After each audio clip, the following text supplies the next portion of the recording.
The following is a special presentation of ABC Sports.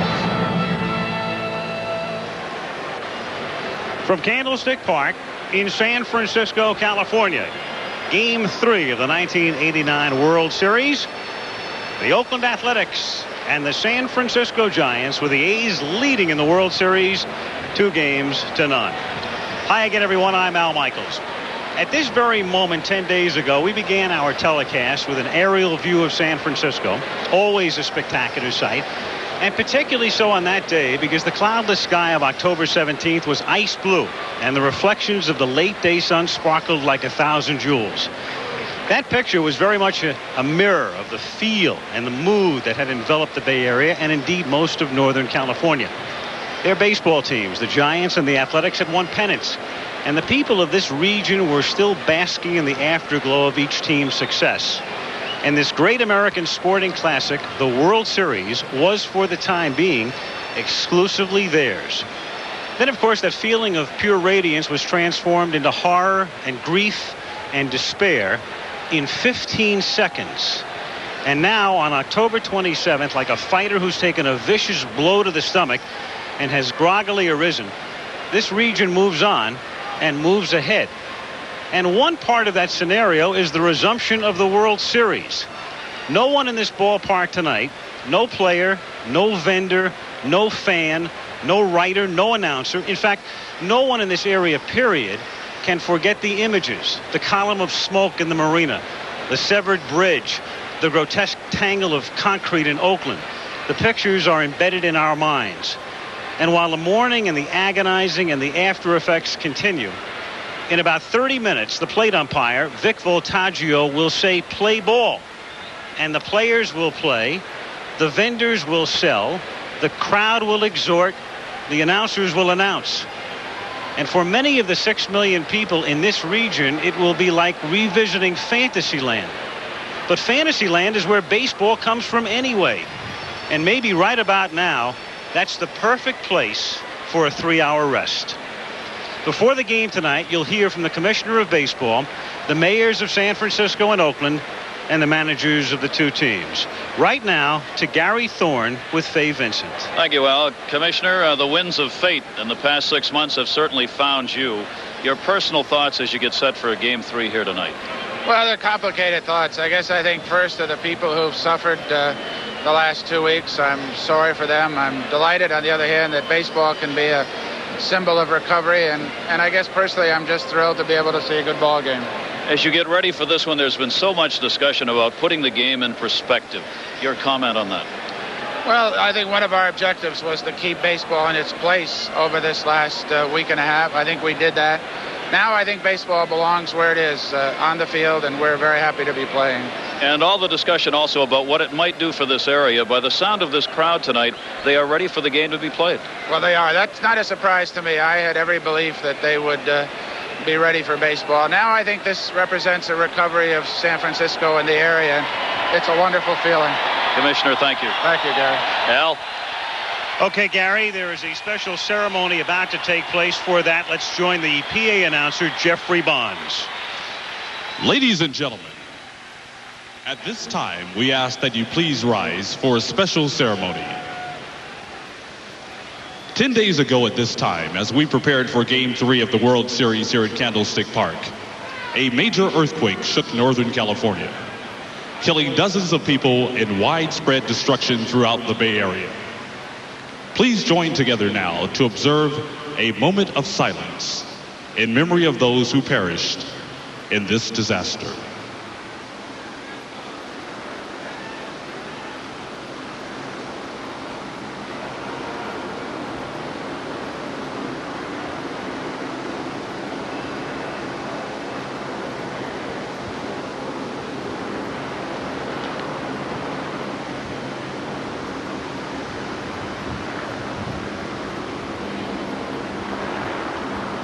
Thank you.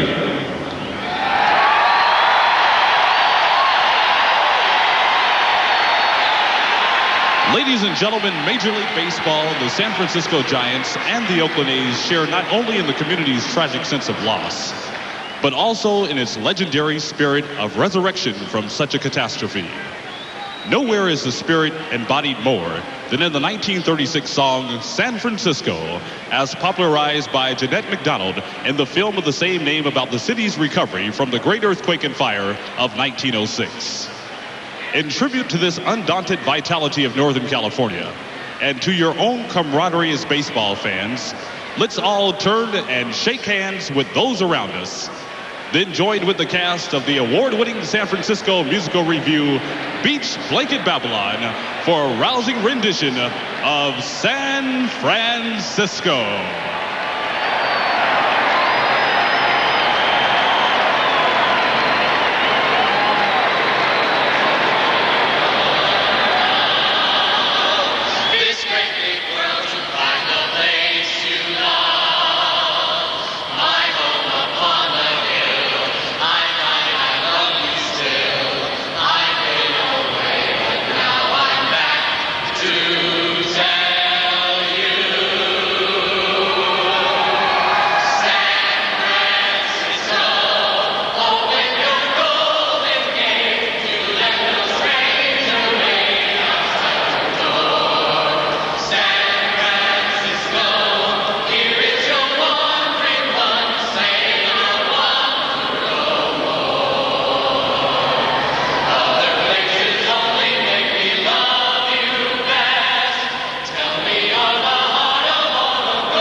Hello, I'm Dave Stewart of the Oakland Athletics. Thousands of volunteers have helped those affected by the earthquake. You can help too. Make a credit card contribution by calling 1-800-453-9000 or send your contribution to American Red Cross Disaster Relief, P.O. Box 37243, Washington, D.C. 20013. Please specify that your contribution go to a Bay Area earthquake relief effort. Thank you for your support. The ultimate driving machine. What a luxury car should be. Engineered like no other car in the world. A car you can believe in. These days, it seems that every luxury automaker has some sort of impressive slogan. But there's one claim that makes all the others seem insignificant. A claim that no automaker but Acura is entitled to make. #1 in customer satisfaction, 3 years in a row. One of these guys is a pro photographer. One's a dentist. With the autofocus EOS 750, it's tough to tell them apart. Canon EOS. Now you don't have to be a pro to shoot like one. And with the EOS 750, now you don't have to be a pro to afford one. Autofocus Canon EOS, so advanced, it's easy to shoot like a pro. By the way, Doc, what's that? Could you look at this tooth? Now, a $50 rebate direct from Canon. You know what? My dad bought a new car. So did mine. My dad got a V8. My dad got a V12. My dad got a sunroof. My dad got a convertible. My dad got a CD player. My dad got a car phone. My dad got Michelin. Michelin? Well, my mom's prettier than your mom. Michelin, because so much is riding on your tires. Witches and ghosts, what a Halloween treat. First, the spirits come alive and Winnie works a wild magic. Catch Free Spirit at a special time. Then... So who's up for a little trick-or-treating? With Slimer and the Real Ghostbusters Halloween Special, Monday. Monday. Are you ready for the football? Herschel Walker and the Vikings take on the New York Giants. 2 first-place teams on ABC's NFL Monday Night Football. Then... trick-or-treat. His archenemy becomes his only ally, MacGyver, Monday. Game 3 of the 1989 World Series. The Oakland Athletics versus the San Francisco Giants. Brought to you by Michelin. Michelin, because so much is riding on your tires. And by Acura Legend and Integra. Precision-crafted performance exclusively at your Acura dealer. Back in San Francisco, Candlestick Park, gorgeous late afternoon. Temperature in the 60s, and I'm joined by two men who have been rather busy of late. Art Agnos is with me, the mayor of San Francisco, and across the bay in his office in Oakland is Mayor Lionel Wilson. And Mayor Agnos, I'll begin with you. How is the recovery process going for your city, the city of San Francisco? It's superb. San Francisco is ready and is as hot as the World Series is right out there today. The cable cars are running. Chinatown is bustling. Fisherman's Wharf is open, and the city is back, just like the World Series. What about the major problems that you will have ahead now? Well, our major problems are going to be rebuilding the homes that were affected in that small part of the city, that in the marina that was so heavily impacted, a couple of other isolated areas. And the people of this city have rebounded superbly. We've gotten tremendous support from all over the nation, from every American. It seems as though it's been terrific. Mayor Wilson, how about your city, the city of Oakland, and its recovery process? How is it going? Well, we're well on the way to recovery, although it's early yet, because there have been so many aftershocks that it's difficult to tell what the final tally is going to be in terms of the damage. But the people are together. It's been marvelous to see the way the people in the community have come together. I've never seen them come together around any other problem or any other issue, the way they have come together around this earthquake and the problems entailed to it. So we're coming along well. The most important problems, sir, that you and your city will face in the near future, what will they be? Well, the most important problem for us also will be housing. Housing those whom we had to dispossess, those we had to evacuate out of their homes of whatever nature they were, and rebuilding and providing houses and homes for the people. Your Coliseum, we understand, will be ready for games 6 and 7, but I would assume you are hoping that that's a moot point at this point. Well, it is a moot point, and our Coliseum is ready. It's ready right now, and if we had to go today as far as the Coliseum itself is concerned, that Coliseum would be ready. So it's in good shape. A final thought from you, Mayor Agnos? Well, I just want to say thank you to the Commissioner of Baseball and Major League Baseball for the extraordinary contribution that they've made in terms of their understanding, their sympathy, as have all Americans around the country and friends from all over the world, Japan and Taiwan. And a lot of people have been asking what they can do to help, and I'd just like to say that the Northern California Earthquake Fund, care of the Bank of America, or they can call a toll-free number of 1-900-386-0101 to help us with this recovery. We're very grateful to everyone. All right, gentlemen, thank you very much. Game 3 of the World Series coming up shortly. We'll return to Candlestick Park right after this message and an ABC News Brief.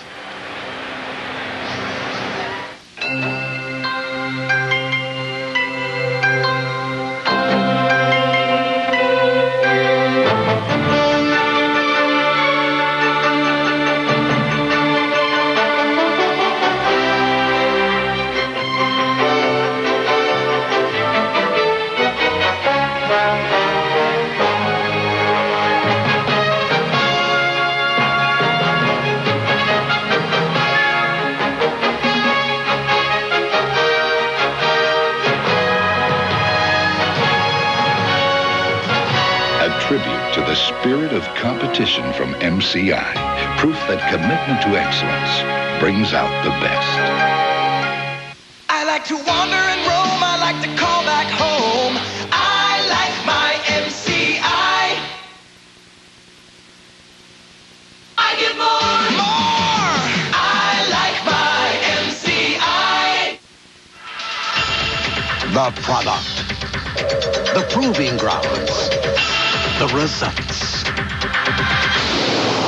STP gas treatment is the edge.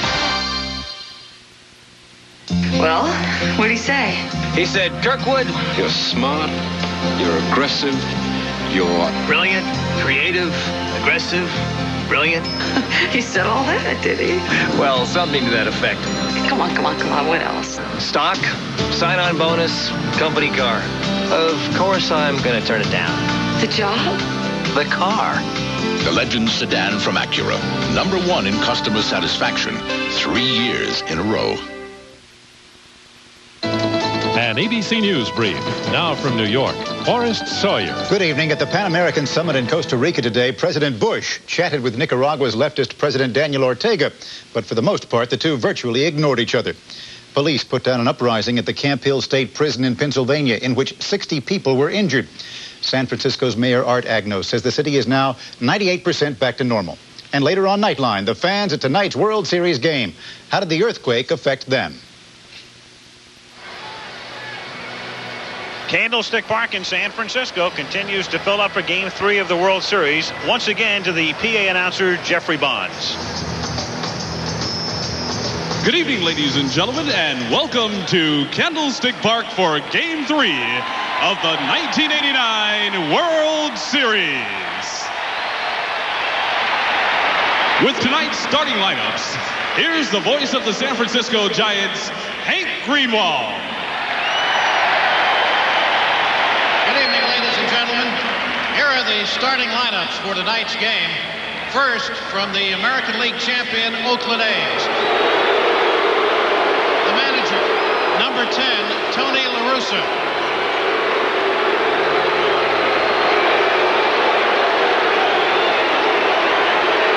Leading off, left fielder, number 24, Ricky Henderson.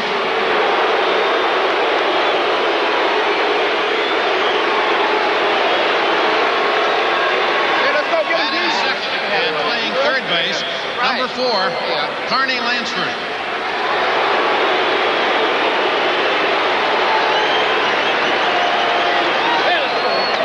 Hitting third and playing right field, number 33, Jose Canseco.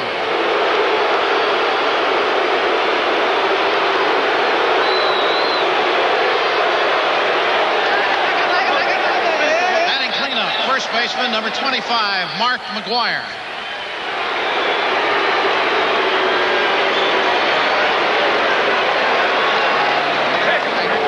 Hitting fifth and playing center field, number 42, Dave Henderson.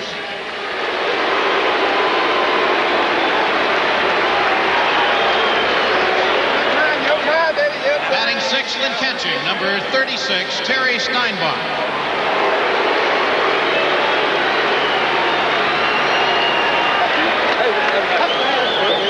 Hitting seventh, the second baseman, number 2, Tony Phillips.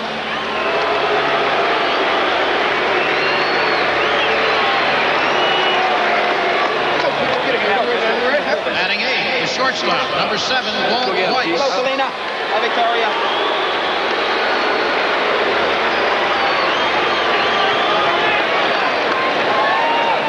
And batting ninth and pitching for the A's tonight, warming up in the bullpen, number 34, Dave Stewart. And the rest of the non-starters and coaches for the Oakland A's.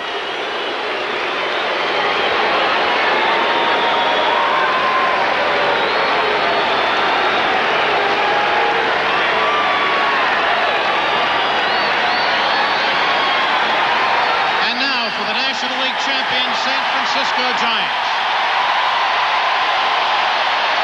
The manager, number 38, Roger Craig.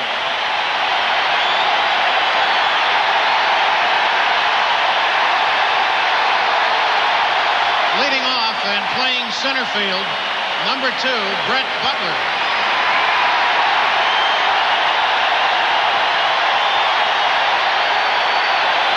Batting second, the second baseman, number 6, Robbie Thompson.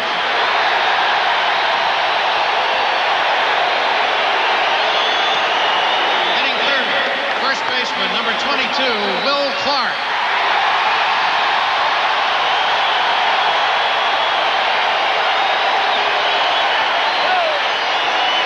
Batting fourth in left field, number 7, Kevin Mitchell.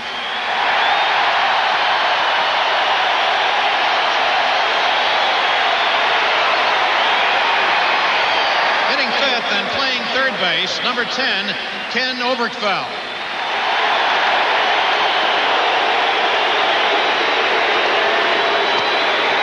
Batting sixth, the shortstop, number 9, Matt Williams.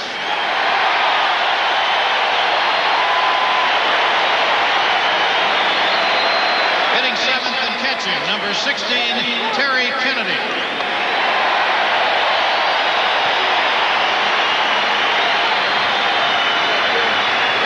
Batting eighth and playing right field, number 25, Pat Sheridan.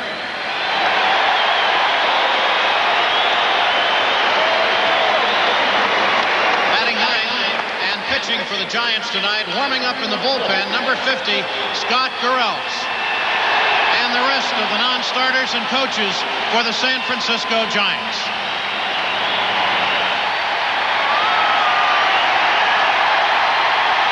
Ladies and gentlemen, please direct your attention to center field. Presenting the colors for tonight's game, the Letterman Army Medical Center color guard from the Presidio of San Francisco. And now, ladies and gentlemen, may we ask that you please rise to honor America with the singing of our national anthem. Please welcome national recording artists Larry, Steve, and Rudy, the Gatlin Brothers. Can you see by the dawn's early light what so proudly we hailed at the twilight's last gleaming, whose broad stripes and bright stars through the perilous fight o'er the ramparts we watched were so gallantly streaming, and the rockets' red glare, the bombs bursting in air, gave proof through the night that our flag was still there. Oh, say does that star-spangled banner yet wave o'er the land of the free and the home of the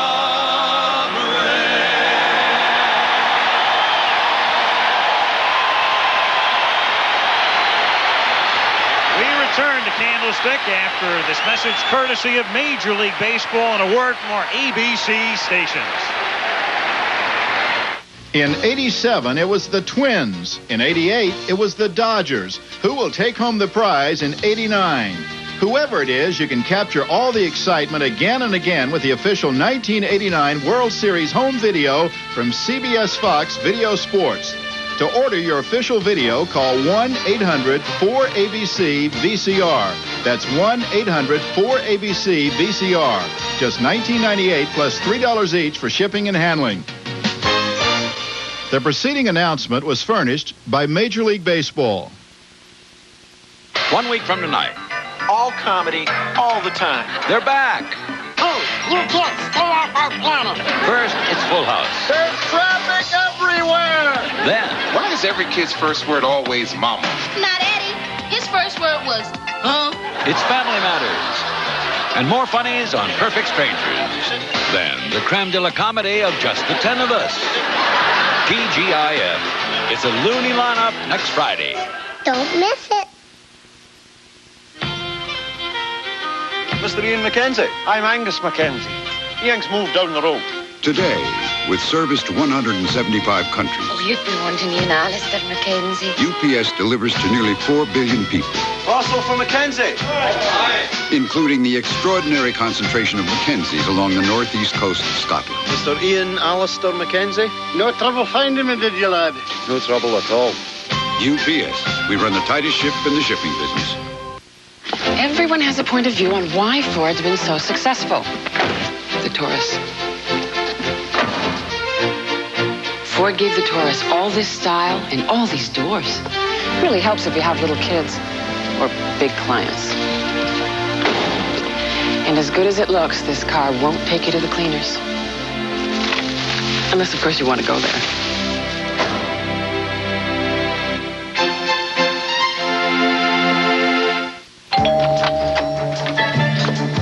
Aren't you astronauts? Yes, ma'am. We like to compare notes with Stevie on the new space station. Hi. We're the Pointer Sisters. We need Stevie's help with our new album. The Amiga computer, What can it do? Well, what do you want it to do? I need some more help. Mr. O'Neill. Upstairs first door on the left. Amiga from Commodore, the computer for the creative mind. Should David Rothenberg's father be freed? An exclusive report Wednesday at 5.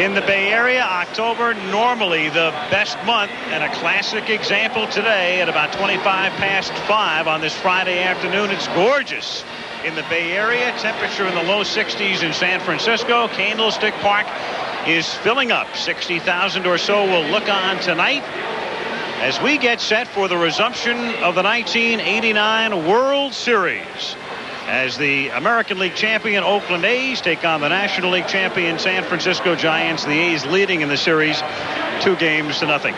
I'm Al Michaels. Where were we? A long, long time ago, Ricky Henderson was stealing bases and hitting home runs, and there was something about Cito Gaston saying that Dennis Eckersley was doctoring the baseball, and the A's were beating Toronto to win the American League playoffs. And a long, long time ago, Will Clark hit a single up the middle in the 8th inning against the Chicago Cubs off Mitch Williams, and the Giants won their first pennant in 27 seasons. And once upon a time, Dave Stewart pitched a shutout in Oakland in Game 1 of the World Series, and once upon a time, Mike Moore pitched very well. Eckersley came out of the pen, and Terry Steinbach hit a 3-run homer, and the Oakland A's led in the World Series 2-0. And now we're back. And now I'm back, delighted to be joined by Tim McCarver. Just share your thoughts as we get set for Game 3 here, Tim. Well, Al, I think the question of preparedness are prominent in all of our minds. Just how prepared are these two teams to play after the long layoff? The San Francisco Giants with the best home record in the National League, 53-28. But will that be neutralized because of the layoffs and a very, very good Oakland Athletics team? As far as the Athletics are concerned, remember when we talked about the focus the Athletics had back in games 1 and 2, being beaten by the Dodgers last year? Well, you got to wonder about whether the Athletics are going to be interrupted as far as their play is concerned. I mean, after all, both teams have been off 10 days, and to allay that, Tony La Russa took his team to Phoenix, and by the way, they beat their Winter Instructional League team yesterday 7-0, so their winning streak's still intact. In front of several thousand fans. Right. They came back last night. The Giants, of course, have remained here. Jim Palmer also with us. Jim, your thoughts as we prepare now for Game 3? Well, my thought, of course, I'm proud to be an ex-baseball player because I feel that the Commissioner of Baseball, Faye Jensen, did an outstanding job. Very sensitive to the needs of the San Francisco people and everybody in this area. But if you go back to a question, and this question I've gotten, who's going to dominate? Is it going to be the pitchers or going to the hitters? It's going to be the pitcher. I'm not saying that because I'm a former pitcher, but I'll tell you what, it's to me, the interesting question is how did each manager prepare themselves to come back here to the third game? How do you face a Dave Stewart? Well, they just took batting practice if you're Roger Craig and the Giants. Tony La Russa, and it's the thing that Al Michaels told you about in Game 1 and 2, they are focused. I believe he made them have inter-squad games because he felt they'd be better. Ricky Henderson said it best. He said, we're prepared for this game because we have faced the best pitching in baseball, our pitching. On the subject of managers, a little earlier, our Joe Morgan talked with both managers, Roger Craig of the Giants, Tony La Russa of the A's.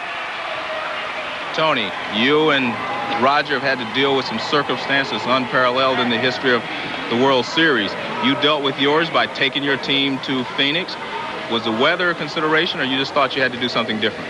Well, absolutely, Joe. The only reason to go down there was we had a forecast of rain either Wednesday or probably Thursday. Our outfield's so wet that we thought, well, to get ready, we don't want to miss some of this hitting. As it turned out, there were 2 beautiful days. If you'd have guaranteed that weather, we'd have been better off staying. Were you satisfied with the performance you got down in Phoenix?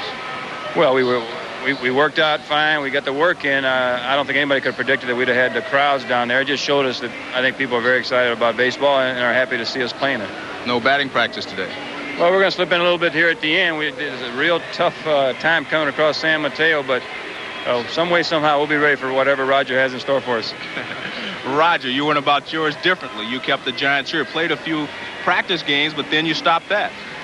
Well, we worked out the first 2 days after the earthquake, Joe. Then I didn't see the intensity, the desire. The players were not having any fun hitting off the guys, throwing 95 miles an hour. So I just called a day off and let them come back and just take batting practice, kind of do what they wanted to put the fun back in the game. I think the psychological effect had more to do with it than the physical effect, and I think we're as ready as we can be. The intensity going to be there tonight? I think so. I think you can see now, as you look around, the stands are filling up. It's going to be a great night for baseball, and I think once they throw out the first pitch, it's going to be just like it was. I don't think you'll even know what happened.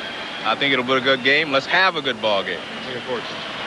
And that first pitch is just moments away at Candlestick Park, Game 3 of the 1989 World Series. And the pitching matchup tonight, Dave Stewart for Oakland, Scott Garrelts for San Francisco. It has arrived. Good morning, Mr. Graves. This is the all-new four-door Cutlass Supreme. Your mission is to show the world that it's causing an automotive revolution. Its sleek look and responsive performance make it a superpower among world-class cars. This is not your father's Oldsmobile. Hey, head up! This is the new generation of Olds. Well, fans, it all comes down to this moment. This is where it all gets decided. Johnson steps in, checks the signs, makes a few adjustments. This is a classic confrontation. He's digging in. Here's the delivery. And there it goes. He's going back, way back. It is going.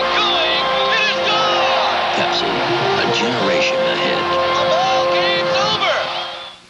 How to get your package through a Mediterranean storm. Most Federal Express overseas employees are from overseas, so they not only know the local customs regulations, they know the local customs. And that helps your package sail right through. Because when delivering in Rome, it helps to be a Roman. Federal Express, the best way to ship it over here is now the best way to ship it over there. On November 22nd, the adventure continues. All right, time circuit's on. Get ready. Get set. 2015. Welcome to the future. I gotta check this out, Doc. Where anything is possible. Cubs win World Series. Steven Spielberg presents a Robert Zemeckis film. Michael J. Fox, Christopher Lloyd. Back to the Future Part 2. A brand new future is coming on Wednesday, November 22nd at theaters everywhere. When disaster hits and people need help, sometimes you've got to break the rules. It just can't be business as usual. After the events of the past month, we knew we had to do something. So right now, every time you buy a BK Doubles, Burger King will donate 25 cents to the American Red Cross to help those devastated by the San Francisco earthquake and Hurricane Hugo. Because sometimes breaking the rules means giving something back. I didn't know you liked baseball. I don't. I like Jose. I used to play. Really? Little League. I was designated weeper. Anything but love, Wednesdays. Game 3 of the 1989 World Series. The Oakland Athletics versus the San Francisco Giants. Brought to you by the new generation of Oldsmobile. Step into the future, now at your Oldsmobile dealer. By Anheuser-Busch, we brew our fine quality beers to be enjoyed responsibly. Remember, know when to say when. By Apple Computer, the power to be your best. And by Merrill Lynch, a financial firm built on a tradition of trust.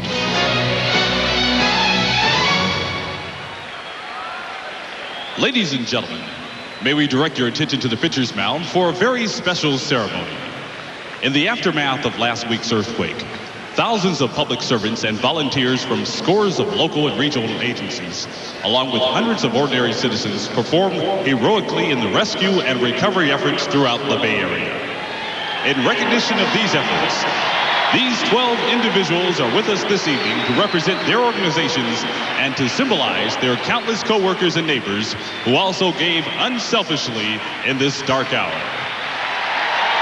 Throwing out tonight's ceremonial first ball, our San Francisco firefighter, Jerry Shannon.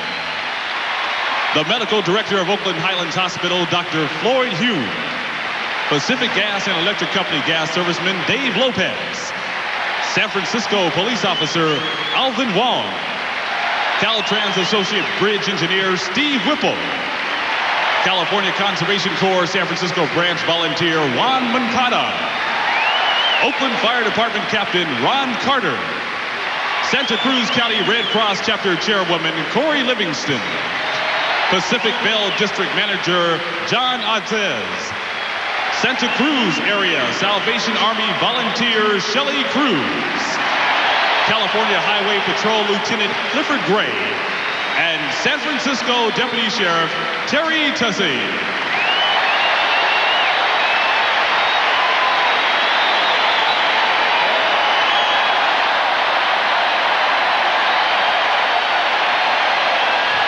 Thank you very much, and the Bay Area salutes you for your great effort in this time of need.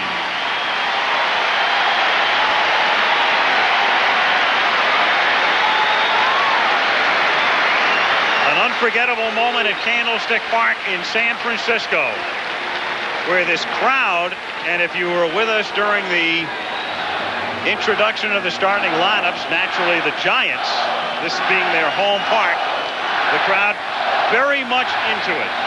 Very much into it. No question. Some thought perhaps the response would be somewhat muted early on and then might build. But no, sir, as the Giants take the field.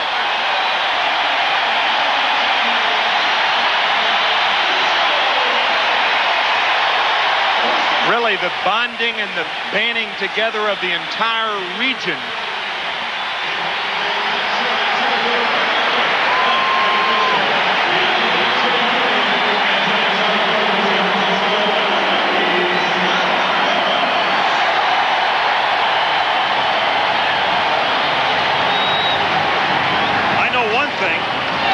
Better late than never.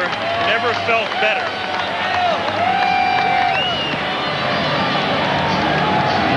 Scott Garrelts goes to the mound for the Giants. And he was the starting pitcher in Game 1 of the World Series, which took place 13 nights ago at the Oakland Coliseum. Among the things that have happened while we were waiting for the series to resume is an entire change in both pitching rotations. In the original Game 3 a week ago Tuesday, it was going to be Don Robinson for San Francisco and Bob Welch for Oakland, and now we're back to the starters in Game 1. And the lineup for the A's with Ricky Henderson, Carney Lansford, and Jose Canseco hitting third. Mark McGuire, the cleanup hitter. Dave Henderson in center. Steinbach is the catcher. Tony Phillips at second. Walt Weiss, who homered in Game 1 off Garrelts at shortstop. And again, just to refresh you, we're in the National League Park, and that means no designated hitter. Dave Parker, the A's DH, played a big role in Games 1 and 2, but he is limited to pinch hitting duty here. The pitchers will hit Mitchell, Butler, and Sheridan in the Giant outfield. Oberkfell at third, Williams at short, Thompson at second, Clark at first. Kennedy back to the plate. Garrelts is pitching, and because the Giants in those first two games of the World Series had only 9 hits, Roger Craig was going to make these changes anyway. In Game 3 a week ago Tuesday, with Oberkfell at third, Williams over to short, and Sheridan at right.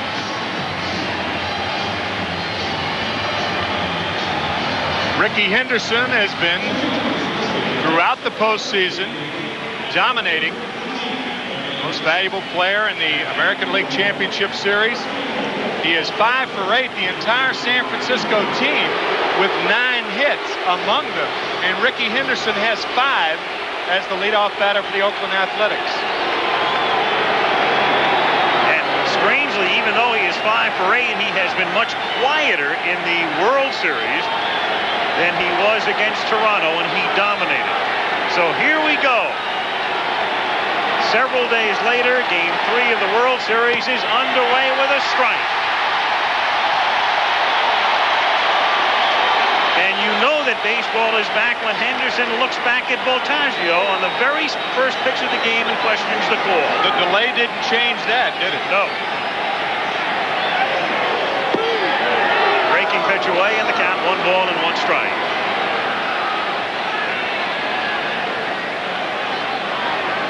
Henderson started the season with the Yankees, then came over in June and really sparked the A's. He gets fisted and grounds it to short. Matt Williams throws him out.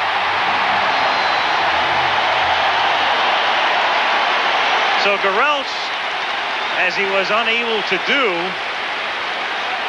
facing Henderson in game 1, is able to keep him off the bases as he gets him to ground out to short, and Carney Lansford comes to the plate.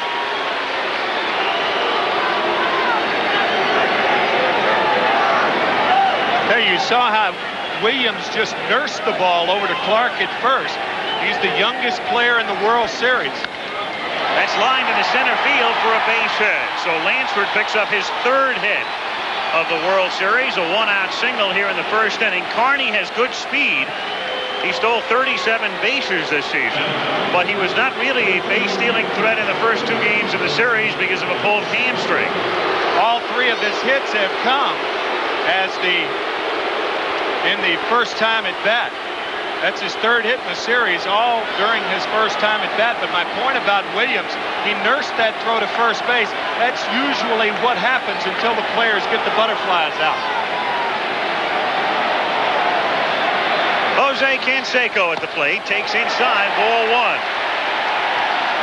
Canseco, and it's been forgotten, working on a string right now. He is 0 for his last 23 in the last 2 World Series. The record is 31. He's chasing one Marv Owen, who got a lot of publicity as everybody was scrambling for stories in the past couple of days.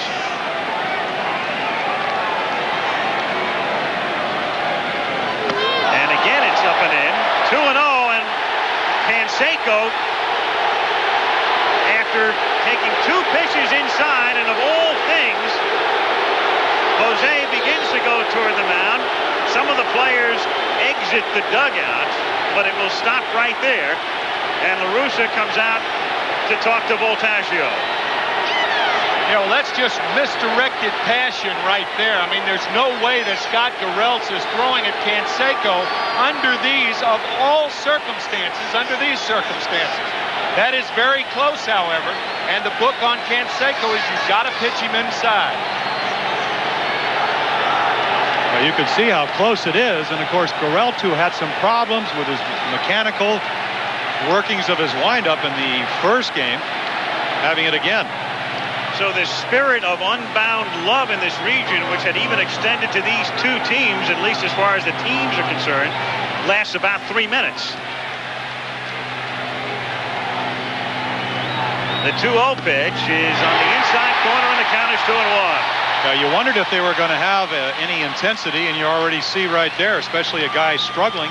Don't mess with my head. It's hard to see. Twilight type of situation here in San Francisco. Clark holding Lansford on at first. 1 out, first inning, no score, and 2-1 on Canseco. Breaking pitch into the hole, and that's a base hit. Lansford will stop at second as Mitchell gets it back in. So Jose snaps the string. He had not had a World Series hit since that grand slam home run in game 1 against the Dodgers last year, forever forgotten because Gibson ended the game with a dramatic homer, and now a single here in the first inning. A breaking ball that he did not get in a good location. A lot of times as you look at Roger Craig, he's got to be a little concerned. He said he would go to the bullpen in a hurry tonight, down 2 games to none. Mark McGwire swings late, and the count is 0-1. Well, Craig has to manage this game as if it's the last game of the season, in effect. No team has ever come back from a 3-0 deficit in the World Series. Several, however, have come back from 0-2. And McGwire fouls it away, and the count is 0-2. So many times you learn from your mistakes. And Norm Sherry, Roger Craig, hope that Scott Garrelts learned from the mistakes he made in Game 1. He did not pitch that badly. Did give up 5 runs, 4 of them earned. Only 1 walk, 5 strikeouts. But what he did do is have very bad pitch selection.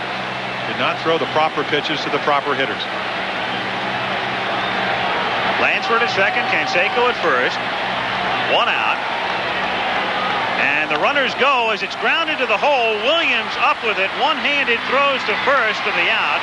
The runners advance with Lansford now at third and Canseco at second. And again, it's Matt Williams who has been playing third for the Giants for the most part through the second half of the season. Was the third baseman through the playoffs into the first 2 games, who moves over to short and makes the play here. Pretty exciting baseball with Mark McGuire hitting and running, runners at first and second. A play that, as far as the big leagues are concerned, happened much more often this year than in past years. The first and second hit and run. You saw a lot more teams do it this year. 2 on, 2 out, and Dave Henderson, who is 0 for 6 in the World Series and hasn't hit the ball out of the infield, takes away ball 1. Now Garrelts with first base open naturally can afford to be more careful with Henderson here, but he has Steinbach waiting on deck. In the air to right field and deep, and Sheridan goes back, and it's off the top of the fence. And in play, 2 runs will score, and Henderson has a double. Dave saying, wasn't it a home run, but the right field umpire, Paul Runke, was down the line and there to call it. Said it hit the top of the fence and bounces back, and it's 2-0 A's and almost 3-0. And that's already more runs than Scott Garrelts averages here at Candlestick Park. 157. A little bit over a run and a half. As you look Sheridan go back, he's an outstanding defensive outfielder. Gets up, but just not high enough. The ball goes off the top of the fence. 2 extra umpires, one down the left field line, Paul Runke down the right field line. Makes this call a lot easier as you see it hit right on the top of the fence. Now Steinbach pops it up in foul territory. Kennedy comes back, and there is a lot of room, but not enough there, and the count is 0-1.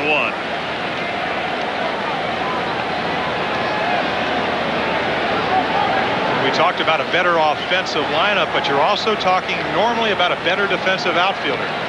Sheridan a lot better than Maldonado. Throws better range, charges the ball well. And the reason Pat didn't have a chance to get back on that ball, the ball didn't have a lot of hang time. So Sheridan didn't have a chance to get back, set himself at the fence, and jump for the ball. Pitch away in the count 1-1. He jumped high enough, but he didn't have it gauged correctly where it came down. Right.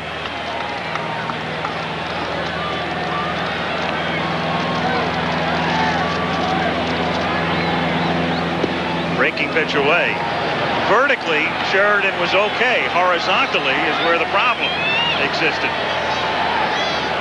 So it's 2-0 on a double by Henderson. The first time that Henderson has hit the ball out of the infield in the 3 games. Good breaking pitch, and the count 2-2.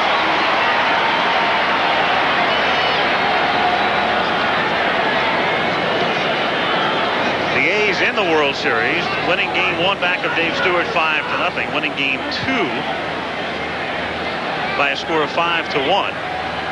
Steinbach hitting a 3-run homer in that one. That's grounded to third, scooped up by Oberkfell, and that's that in the first. But the A's get a couple to take the lead. After a half, Oakland 2 and San Francisco coming up. I was feeling pretty good when I saw my boy Joe in that new Oldsmobile. I thought Joe had finally matured some. But that new Cutlass Glade doesn't look like any Oldsmobile that I ever had. It's got something called a high-output Part 4 engine. The next thing you know, Joe will be bringing home girls.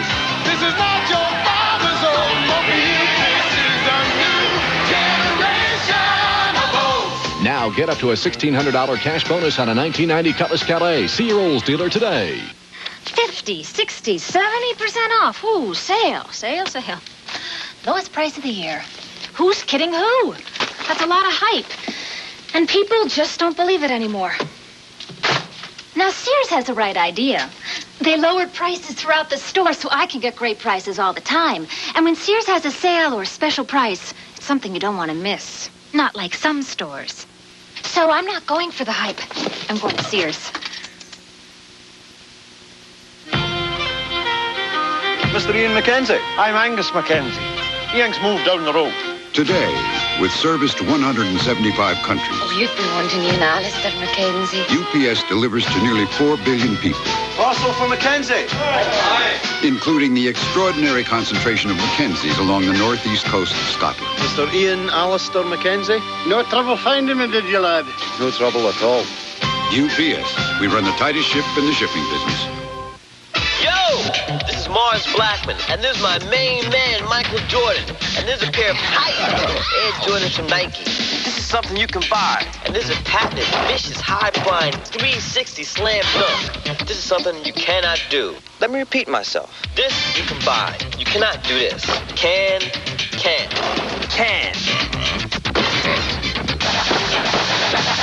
No!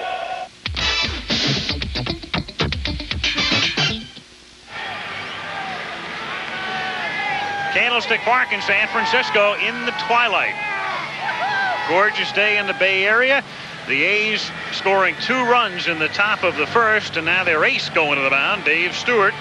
3 years in a row, he's won 20 or more, and in postseason, 2 victories against Toronto, 1 against San Francisco in Game 1 of the World Series.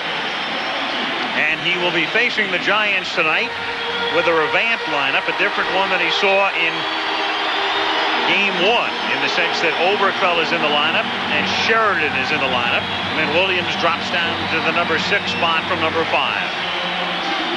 Brett Butler to lead off for the Giants. Butler, Robbie Thompson, and Will Clark in the bottom of the first. Brett 1 for 6 in the World Series, and the first pitch to the screen, 1-0.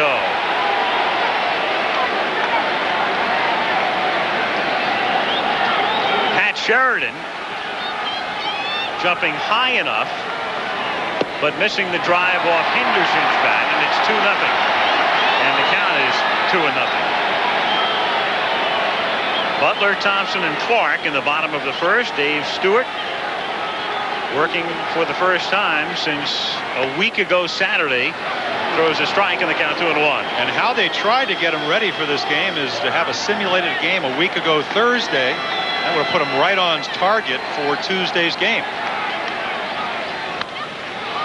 Lifted to left field, and Henderson was playing him in that direction anyway and makes the catch. So Ricky takes care of Butler. Here's the Giants lineup again if you missed the pregame introductions. With Butler leading off, then Thompson and Clark. Mitchell is in the cleanup spot. Oberkfell in the lineup tonight, hitting 5th. Matt Williams, Terry Kennedy, Pat Sheridan 8th, and Garrelts. Robbie Thompson, 241 during the regular season with 13 homers. And anything but the typical number 2 hitter because he struck out 133 times during the regular year.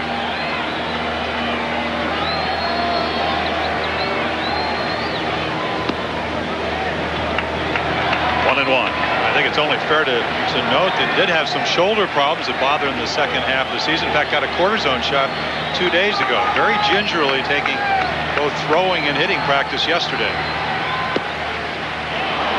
1-2 the count. If anything, the Giants had more players benefiting from the delay than the A's. Clark with a knee and tonsillitis.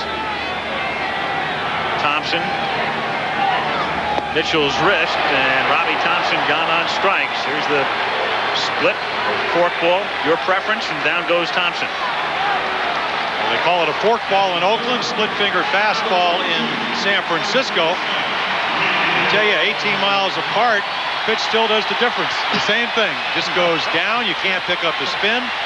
It's an off-speed pitch in some sort, a little bit slower than Stewart's 88 to 92 mile per hour fastball.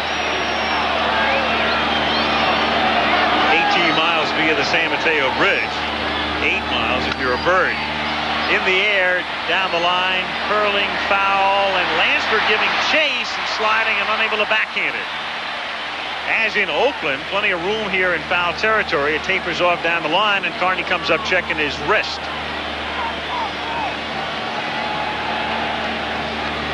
Candlestick Park, a stadium that was built in the late 50s and opened in 1960. The Giants came west in 58, spent 2 seasons at Old Seal Stadium, then moved in here in 62, and this is the first World Series game they played here since 1962, as Clark swings and misses and the count is 0-2.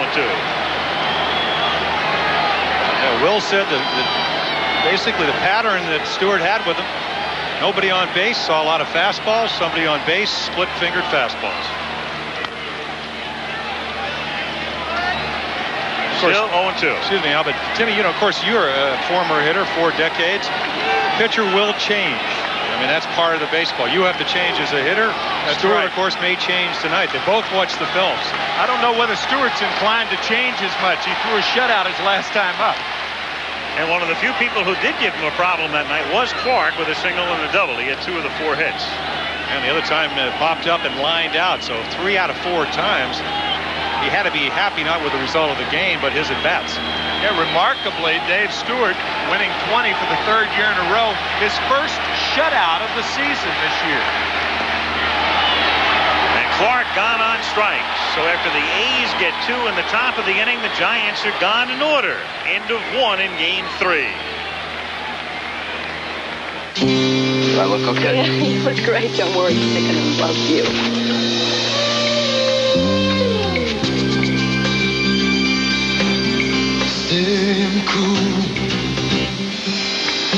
Hi. This is my dad? Young man. Hi. Pleasure to meet you. So, you play? Making points when you put Yeah. to the test. For joining in and taking part. Earning their trust right from the start. For showing what's inside of you. Winning their hearts. For coming through. This was for you. Here it comes. Cold and crisp, clean and refreshing. The one and only taste of the king of beers. Are you okay?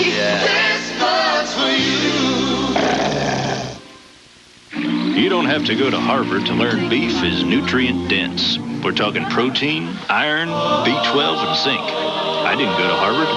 Went to Yale instead. Beef, real food in Yale, Washington. Announcing a new generation of owner satisfaction.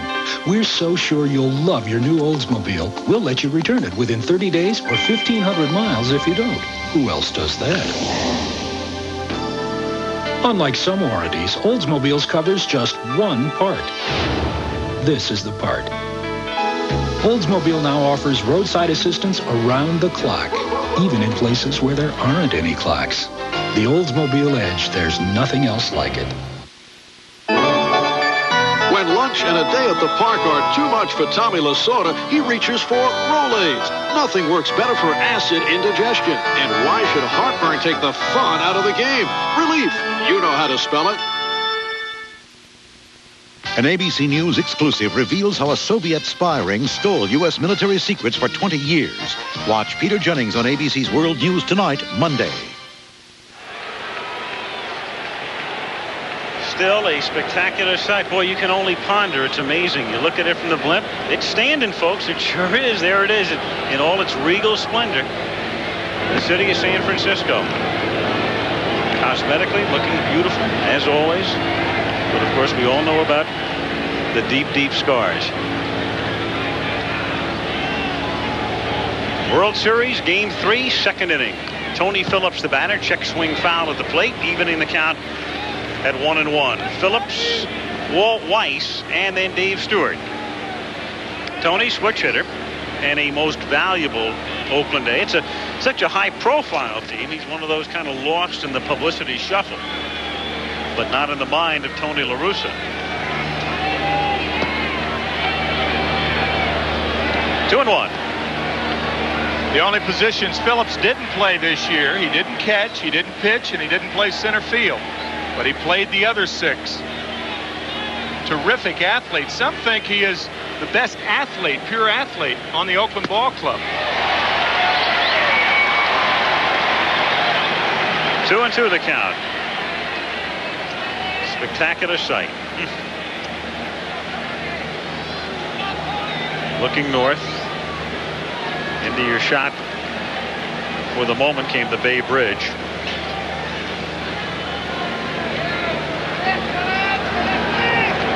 As Phillips on a check swing foul rolls it off to the left, and the count remains 2 balls and 2 strikes. Tell you, Al, as far as the Giants are concerned, it might be too nice a day today. One of the big reasons the Giants and Scott Garrelts 10-2 in this ballpark, Roger Craig's troops, one of the reasons that they had the best record in the National League was because most of the teams that come in here have to fight the elements. Check swing, the appeal, and he's punched out at third by Gregg. Vic Voltaggio didn't call it a swinging strike. The ball was dropped by Kennedy. He made the tag, and then it's official when Gregg puts the big right arm up. See Voltaggio not making the call. He checks with Eric Gregg, and Eric gives him the strikeout sign. You can see right here, it's where the bat goes, and did he catch the ball in the air? Kennedy does it, and there's Eric. Weiss pops it down the line in foul territory, and that drops untouched in the bullpen. 0-1 on Walt, who hit only 3 homers during the regular season, but homered in Game 1 against Garrelts.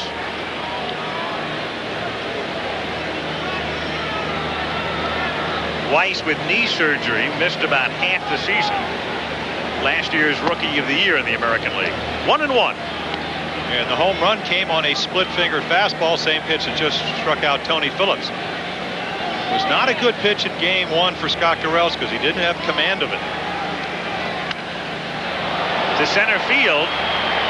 Butler gauging it, drifting back. 2 down in the second inning.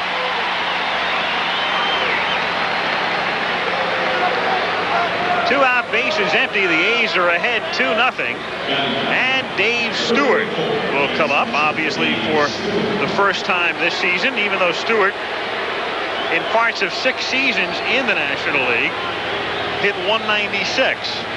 He was 10 for 51. There it is, his career mark. In there in the count 0-1. And it has been a long drought for American League pitchers in World Series play.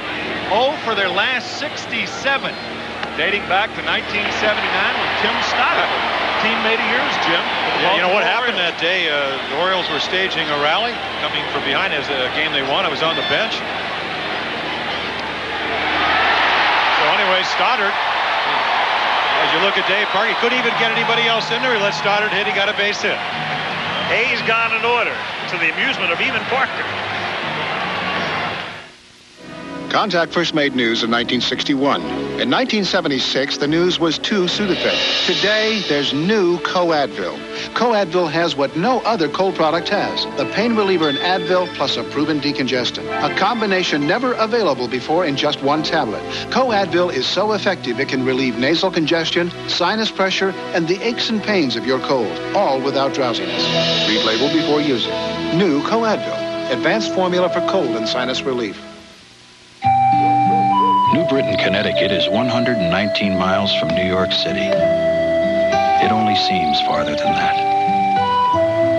People here live in the same houses their parents lived in, worship in churches where their grandparents worshipped, and work for the company their great-grandfathers built, the Stanley Works. So it's not surprising Stanley tools are made to last. It would only be surprising if they weren't. It's not just a car, it's your freedom. You know, most people don't know when to start checking their shocks. One thing to watch out for, they'll wear out faster if you carry heavy loads or drive on bad roads. And it isn't just a matter of comfort. Bad shocks can mean bad handling, too. These GM Goodwrench shocks come with a warranty. The warranty is good for as long as you own your GM car or truck. See Mr. Goodwrench wherever you see these signs. We're giving the competition a run for their money on price, too.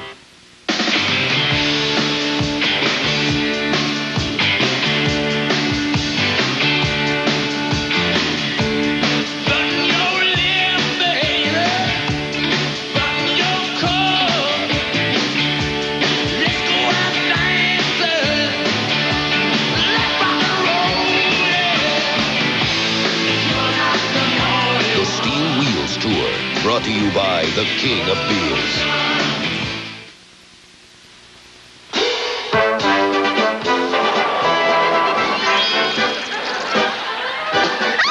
You missed a spot. Free Spirits, Sundays. Candlestick Park, Al Michaels with Jim Palmer and Tim McCarver, Game 3 of the World Series. Oakland on top 2-0 as we go to the bottom of the second inning. And the middle of the order for the Giants, Kevin Mitchell, who led the majors in homers and runs batted in, and Ken Oberkfell and Matt Williams. Stewart set the Giants down in order in the first and begins by missing away here, ball one. 1-0.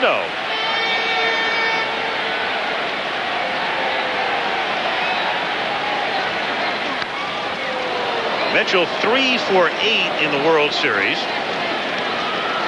And did pretty well in the playoffs against the Cubs. He was 6 for 17 as well, but that was all obliterated because of Will Clark's performance.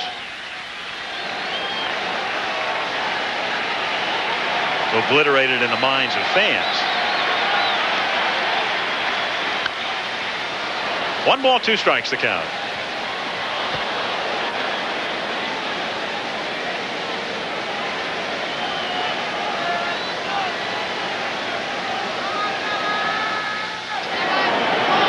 Here at Candlestick tonight, all you needed, of course, was your ticket stub. The original Game 3 was sold out. And the stub alone gets you back into the ballpark. Only about 75 people turned their original ticket stubs in. And Mitchell has gone on strikes. And so Dave Stewart, picking right up where he left off a week ago Saturday, has retired the first 4, and he has struck out 3 in a row. Well, power hitter, power pitcher. Did not get that ball where he wants to. Tried to go inside. You can see Steinbach sitting in. That ball's away, but you see the great movement along with the velocity that Dave Stewart has. Plus, he's already thrown enough split fingers to make the hitters look for it. Oberkfell at the plate.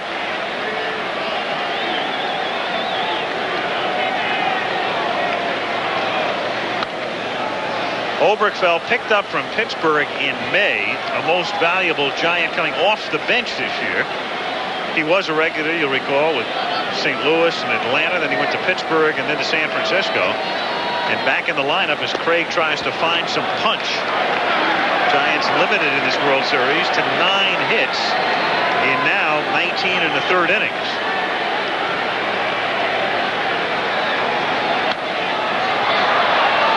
And the count 2 balls and 2 strikes. Pitch hit base hit off Mike Moore.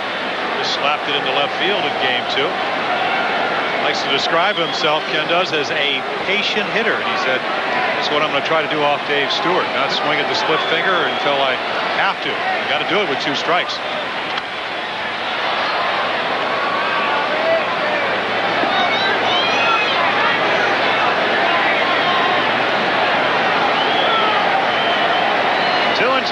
One of the raps on Oberkfell is that he's not an RBI man. And usually those two go hand in hand. If you don't strike out a lot, you don't drive in many runs. The right field, Canseco nearly misjudged it, but finds it and makes the catch. It's still a little tough right now in the twilight. Lights not having full effect. And they will in about another 20 or 25 minutes. But for the moment, it can be a little tricky. Matt Williams, I guess that statement there reflecting the thoughts of so many of the players on both sides tonight.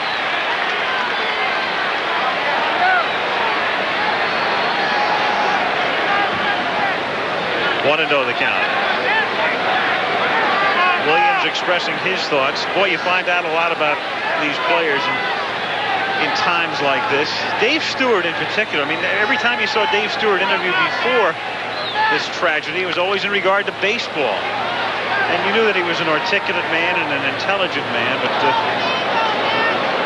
of all the players who have expressed their thoughts during this terrible time, no one with any more articulateness than the man on the mound, Dave Stewart. And he can really feel it because he's from the area originally. That's driven to deep left field. And Matt Williams has hit it out.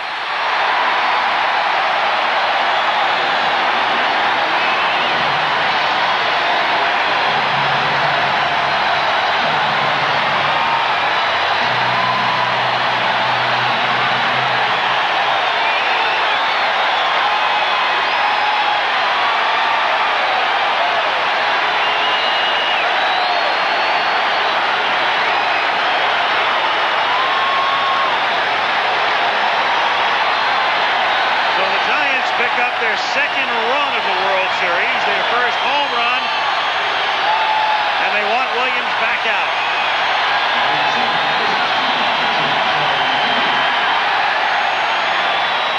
Terry Kennedy, the batter, takes a strike. Williams did come out for his curtain call. And the score is 2-1.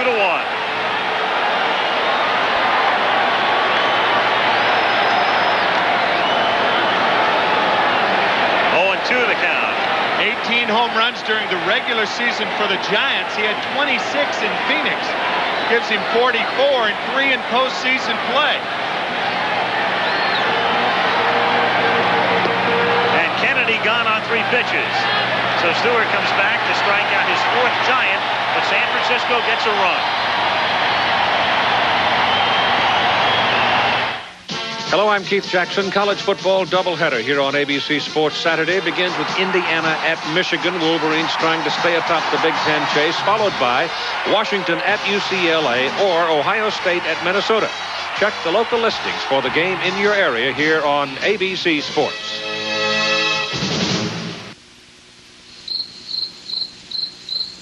Something very exciting is going on here. It's a program called Foretell from GTE.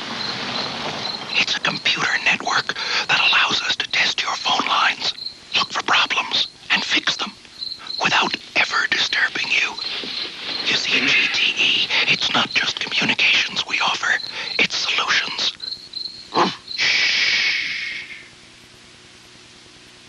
Malaysia offers you all the fascination of the East, especially during Visit Malaysia Year 1990. There will be hundreds of processions, thousands of dances, millions of feasts, and lots more. Selamat datang. It's our way of saying welcome, especially during Visit Malaysia Year 1990. You'll be fascinated. During Hyundai's Full House Clearance, your dealer has a little number you'll never see again. 5224. A well-equipped Excel for just $52.24 after factory rebate. With variable intermittent wipers, rear defroster, room for 5, 3-year, 36,000-mile warranty, more standard features than any car in its class. It's the most affordable, best value in America. And we've got loads of them. So take a number. Rush to your nearest Hyundai dealer and pick up your little number before they're gone for good. Should David Rothenberg's father be freed? An exclusive report Wednesday at 5. The 1989 World Series, brought to you by Today's Chevrolet, who invite you to see why nobody's winning like the heartbeat of America. Sunset in Northern California. This home run by Matt Williams doesn't give the Giants the lead, but it gives them confidence. Only the second extra base hit in the series for the Giants. The other a double by Will Clark. And home run's no stranger to Stewart. On a hanging split-fingered fastball, came right back to get Kennedy out on the same pitch. Now Ricky Henderson to start the 3rd inning. Top of the order, Henderson, Lansford, and Canseco.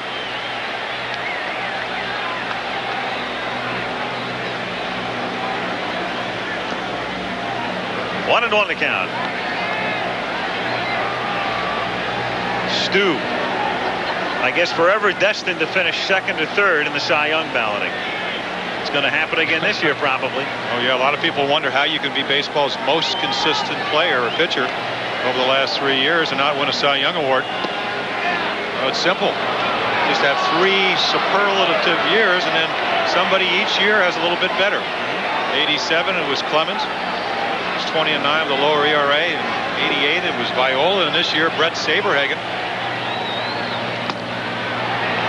Saberhagen going 23-6 with the lowest ERA in baseball for a starter.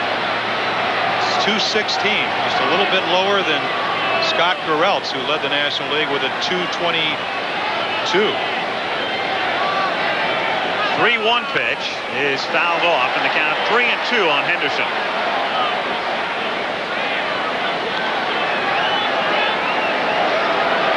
Ricky was one of the few A's who got here in plenty of time for the game. The team bus left the Oakland Coliseum at about 1:45 and didn't arrive at Candlestick Park until around 3:20 this afternoon. So they had a truncated batting practice as Henderson rips one into left center for a base hit and more as Mitchell has to play it off the fence, and Ricky has a double. Henderson hitting it so hard. That's the type of ball that's a guaranteed double on AstroTurf, but normally dies on the grass in this park, or at least is cut off by an outfielder. And Henderson able to drive it through the gap and winds up at second. We told you in game 1 and 2 that Henderson does not mind hitting with a 3-2 count. The reason, he knows he's not going to be walked. So you take a little bit off if you're the pitcher. He feels comfortable. And on AstroTurf, the ball bounding around is probably a triple. Lansford, look out, and the count is 1-0.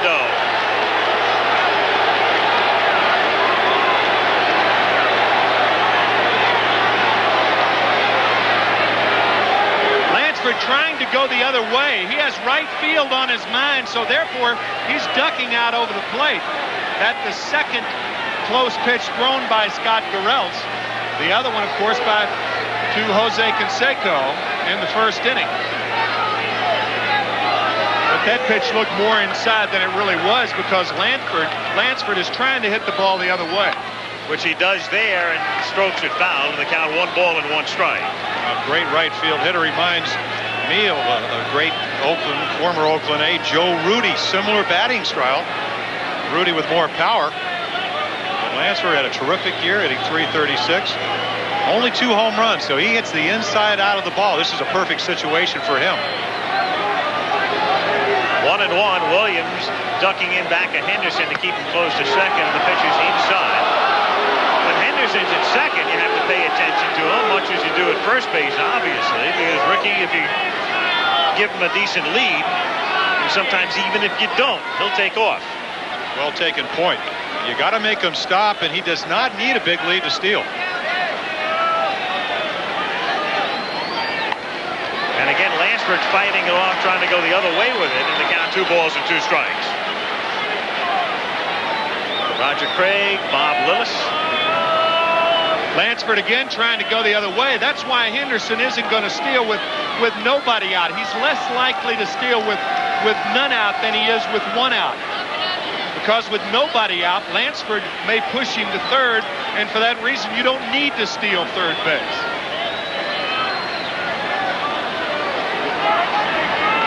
Yeah, Carney can help the ball club not only by getting obviously Ricky Henderson to third base, but he can hit the ball the other side and not really impair his batting average. He does that so much over the course of the season. Henderson stole third 21 times this year. The 2-2 pitch just missing. Kennedy wanted the ball. Voltaggio says, well, you know, sometimes you even fool the umpire. That ball is about dead center, just above the knees. In the NFL, it's strike 3 upon further review.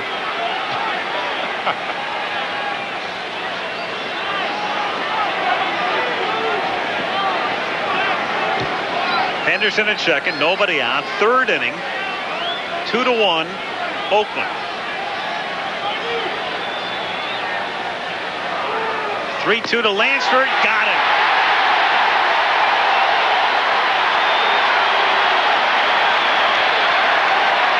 Strikeouts for Scott Garrelts. And Canseco comes up.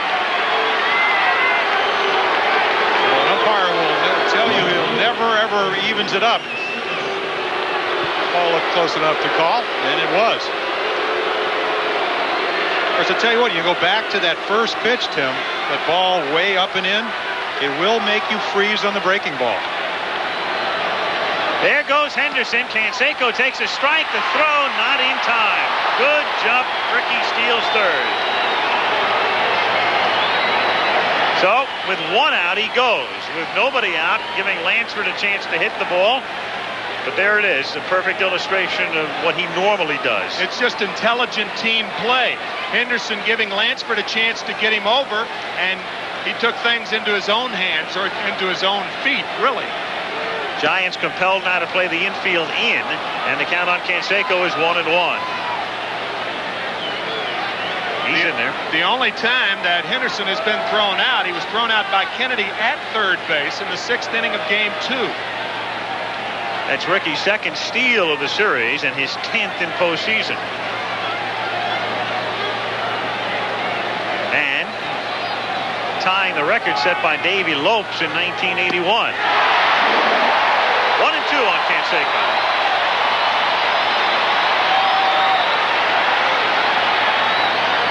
Jose, 1 home run in that championship series, and that, of course, was the monstrous shot at the Sky Dome.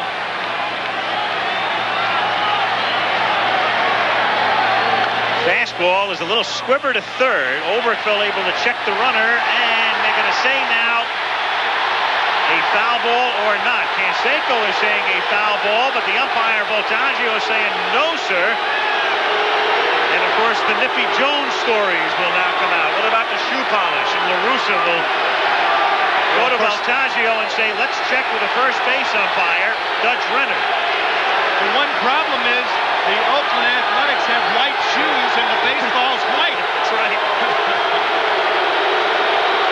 I think the ball might have hit him, and for this reason, I don't think you can act that quickly. If the ball hits your foot, as opposed to hitting the ground, you can't act that quickly.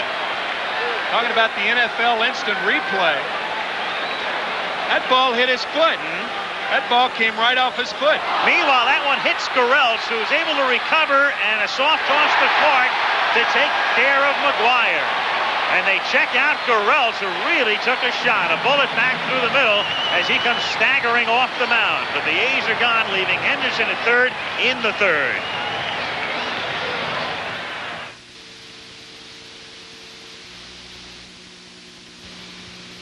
I told Greg he was crazy to start his own business. He won't have our resources. He won't have our computers. Morning, Annie. Hey, you been busy? Sure, it's a lot of space for one guy. He says he's planning to grow. This story's bothering you, pal? No problem, thanks. He won't have our graphics department. He won't have our...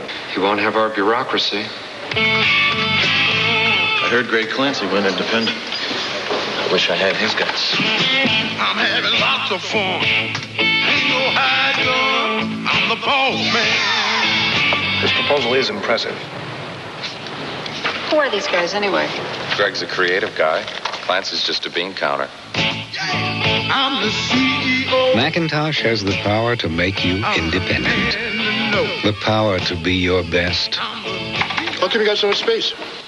I'm an optimist. Hello tomorrow, goodbye yesterday. You can feel the emotion, we're breaking away. A generation of life, we have our own voice. A generation of taste, and Pepsi's our choice. We're leading the way, now let it be said. A generation of Pepsi, a generation ahead, a generation. Hi, I'm Will Clark of the San Francisco Giants. You can help the Bay Area recover from the earthquake. Make a credit card contribution by calling 1-800-453-9000 or send your contribution to American Red Cross Disaster Relief, P.O. Box 37243, Washington, D.C. 20013. Please specify that your contribution go to the Bay Area Earthquake Relief Effort. Thank you for your support.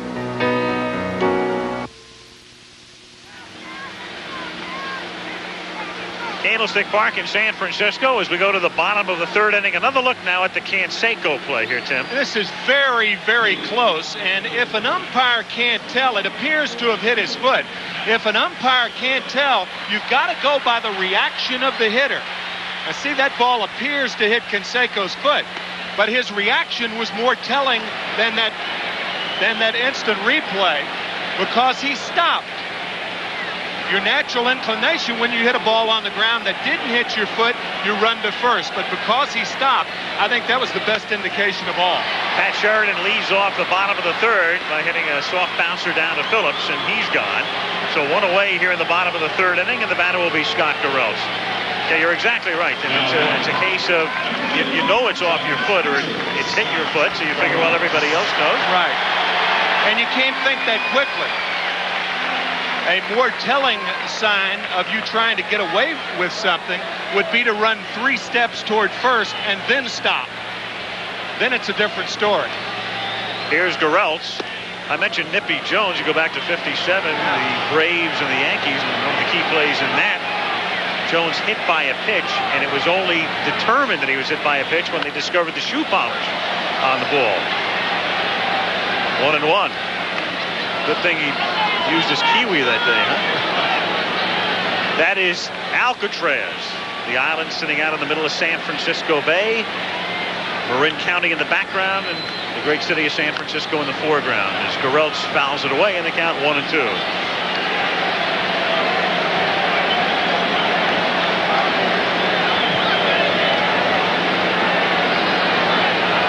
Butler on deck.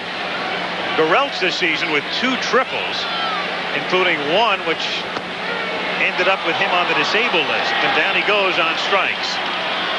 Garrelts in a game against the Cubs, in fact, we were doing it as a Thursday night telecast this year, hurt himself sliding into third and wound up going on the DL. 2 down, and Brett Butler is the batter. And a reminder, tomorrow, Saturday here on ABC at noon Eastern time, Indiana takes on Michigan. College football. Then regional action, you'll see Washington against UCLA or Ohio State against Minnesota following at 3:30 Eastern time. And then we're back here tomorrow at 8 Eastern time for the World Series Game 4. Butler hits a soft fly ball to Dave Henderson. And 9 of the 10 Giants have gone down. The only blemish on the Stewart ledger, the home run by Williams. 2-1 Oakland. There is a new dimension for those who love to drive. It is long, sleek, smooth yet precise. Designed for comfort, built for the road, shaped by the wind, proven on the track. Introducing Lumina, the adult sport coupe. When it comes to new dimensions in performance, nobody's winning like. The heartbeat of America, that's today's Chevrolet. She's all ours. Going into business. Something new. Gonna pay me down. Red, white, and blue. Coming through this. Nice place. How about some customers?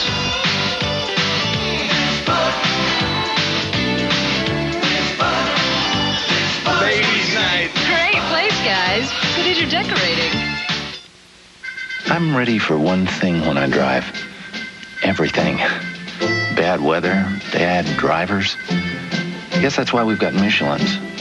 Michelins are for all the things that can't possibly happen, but always do. Am I overprotective? I've got reason to be. The way I see it, you never need a Michelin until you really need a Michelin. Michelin, because so much is riding on your tires. You know, a lot of people are succeeding in business thanks to desktop publishing. Makes you look pretty smart, doesn't it? Only thing is, what if you need 5,000? Printed just as nice for that big meeting. Now, how are you going to get that done? Huh? It's 22 degrees, and Andy Cabana's father is learning all about his antifreeze. Come on, Dad, where are you? The hard way. Don't push your luck. Guarantee it with Advanced Formula Prestone. Saturday, November 4th, Telly Savalas is back as Kojak. He's the only one who's got all the answers. The season premiere of the ABC Saturday Mystery, November 4th. San Francisco World Series resuming tonight, Game 3. And on to the 4th inning we go with Dave Henderson to lead off. Then Steinbach and Phillips. And the first pitch is outside for a ball. Henderson, a 2-run double off the top of the right field fence in the first inning to give Oakland the lead.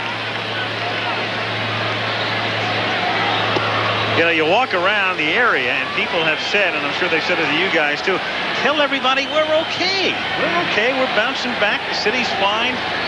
Come on out. Boy, and it is a special city. people have been fantastic. The whole area. There's a drive to deep right center field, and that one is gone. Dave Henderson this time hits it over after hitting the top of the fence in the first inning. This one clears it by a couple of feet in the fourth.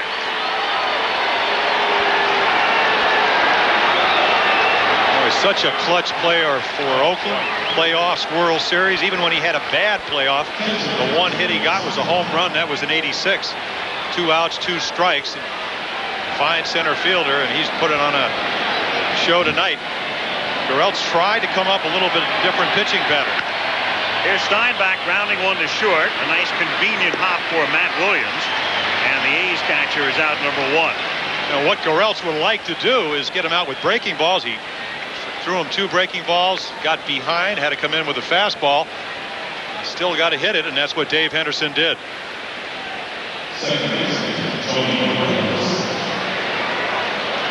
An idea of what kind of strength Dave Henderson has. He's always been a good hitter because he will hit the ball the other way, and he can do it with power.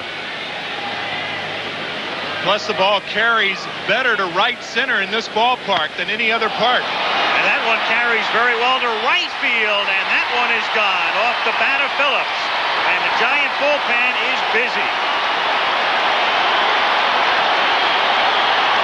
Well, you got to wonder, Al, what the line drive off Garrelts did last inning. He came off the mound. He's had that type of year where you don't want to leave.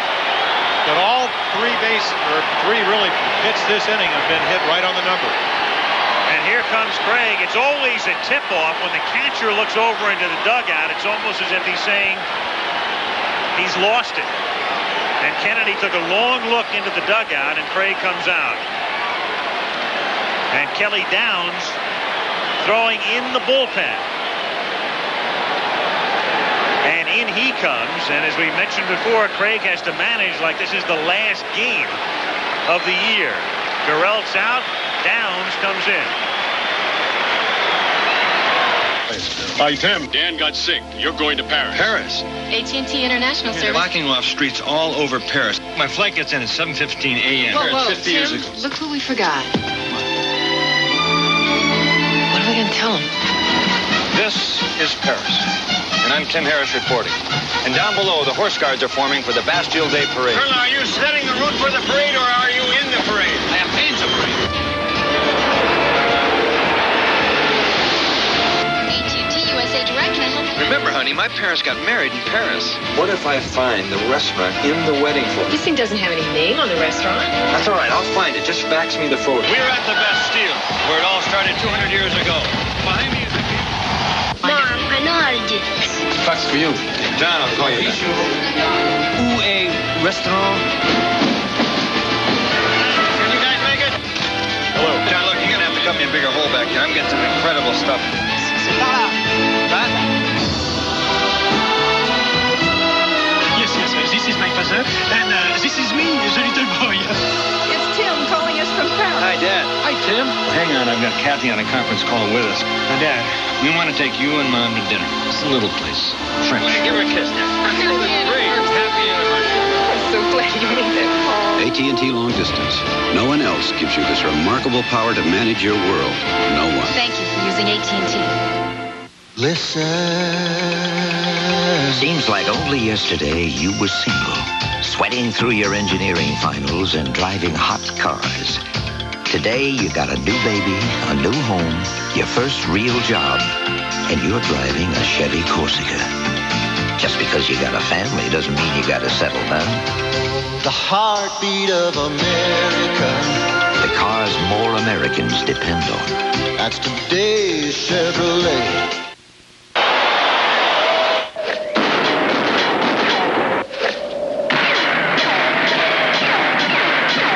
Thursdays, the Young Riders. In town, the lights come on, and at Candlestick Park, the A's are trying to turn the Giants' lights out. They lead 4-1. Garrelts leaving the game. And again, Garrelts was hit by this line drive off McGuire's bat, ending the third inning. Definitely, you see Weiss hit it to Clark at first. And the 2 down, but that had to lead to his demise. Hit him on the right side. We really couldn't tell from the angle whether it got him in the arm or in the right rib cage. But again, if you have a kind of year that Garrelts have, you're not going to leave the game until Roger Craig has to do what's best for his team. Something you really can't understand either. I mean, Scott Garrelts in 193 innings during the season gave up only 11 home runs. In postseason play, in about 18 innings, he's given up 7 home runs. 19 innings to be exact. Of course, your competition is a lot better in postseason play. You're playing against the best. Also more innings than he's ever pitched before. As you look at Kelly Downs, a couple of innings. Game 2 has pitched extremely well. Resilient, rubber arm, good slider, and he gets to face the pitcher. And he's a hit on him, no balls and 2 strikes. Down really one of the unsung heroes in the League Championship Series, twice coming out of the bullpen and effectively filling the role of long man. Kelly Downs, the 0-2 pitch is just outside. 1-2. All the runs have been scored off San Francisco's starting pitchers. Bullpen has done a fine job when they've got into the games.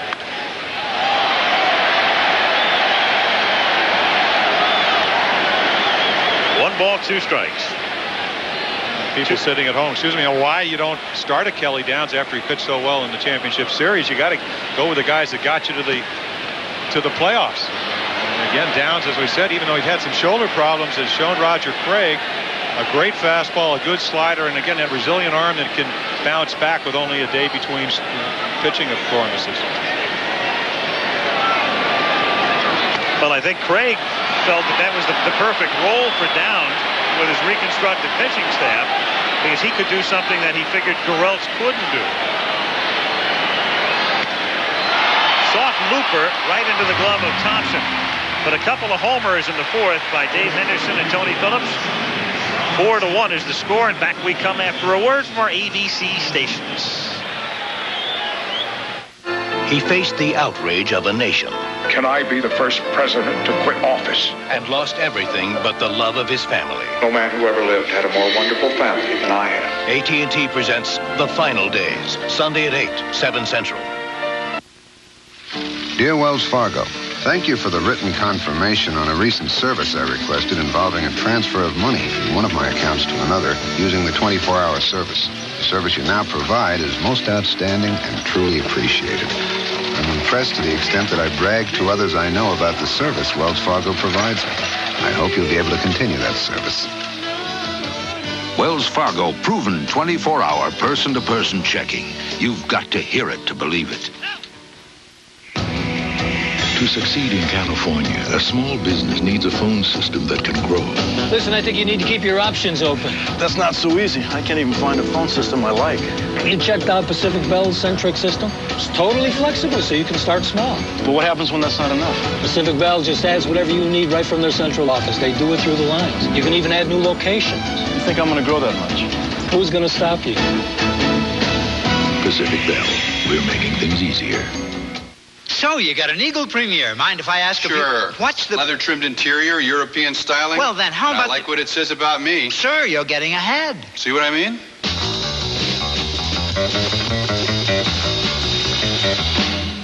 Give me one good reason why you chose the Eagle Premier. High-tech engine, roominess, aerodynamics, European design. I only asked for one.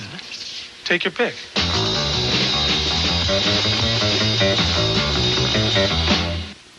World Series fans, at post-game interviews with the players, Steve Garvey analyzes the game, and the Diablo Canyon nuclear power plant is shut down after sparks fly, right here after the game.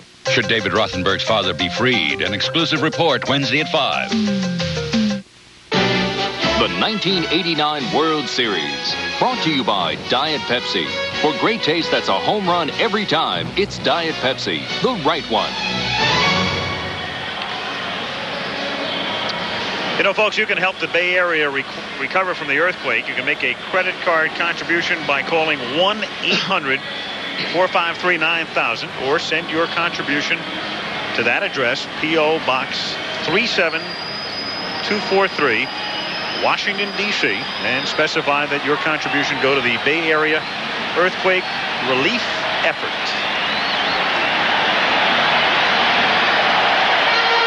World Series resuming at Candlestick Park. Game 3, the A's are on top by a score of 4-1, and Robbie Thompson to lead off in the bottom of the 4th. Thompson, Clark, and Mitchell. Robbie struck out in the first inning and waves at a breaking pitch. It doesn't get it 0-1. One hit for the Giants. That a home run to left field by Matt Williams, which is his only hit in the series.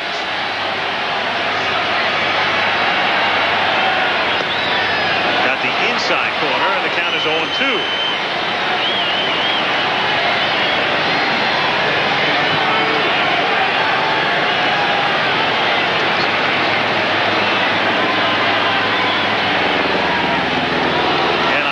Pitches, down he goes on the fork or split finger. Second time he has struck out.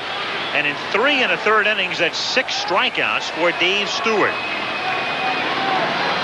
And Will Clark talking to himself as he comes up. Well, that's the advantage of staying ahead. Dave Stewart doing a terrific job staying ahead. 6 strikeouts.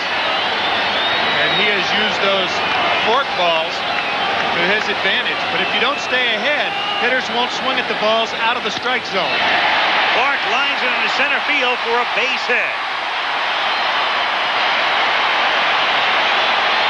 So with 1 out, a single by Clark here in the 4th inning, and the crowd comes very much alive again as Kevin Mitchell comes to the plate. And that's the way to combat that. When they try to get ahead, hit the first pitch.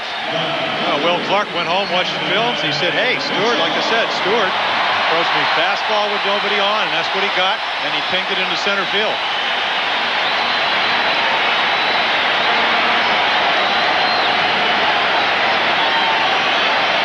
Kevin Mitchell struck out in the 2nd inning. Takes away ball 1. You talked about the home runs. You're looking at the home run leader in the major leagues with 47. Stewart threw 23, 3 in the playoffs, and then 1 here tonight. Never, ever a 3-run home run. No grand slams either. That's grounded to the hole, and a base hit, and the Giants have runners at first and second.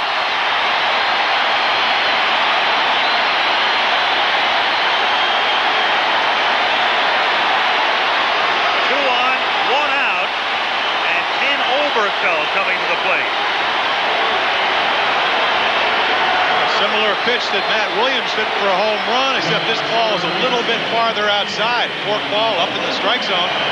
You see a perfect example of Kevin Mitchell's strength. Took a ball outside and pulled it by the third baseman.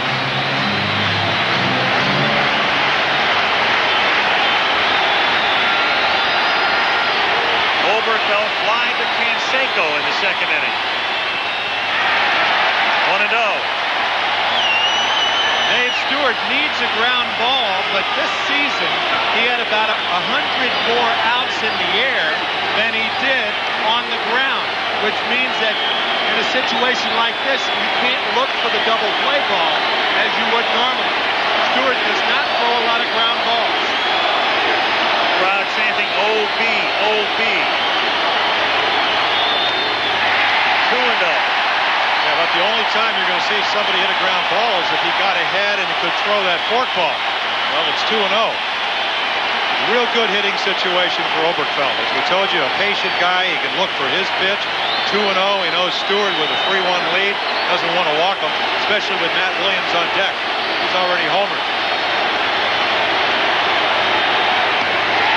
3-0.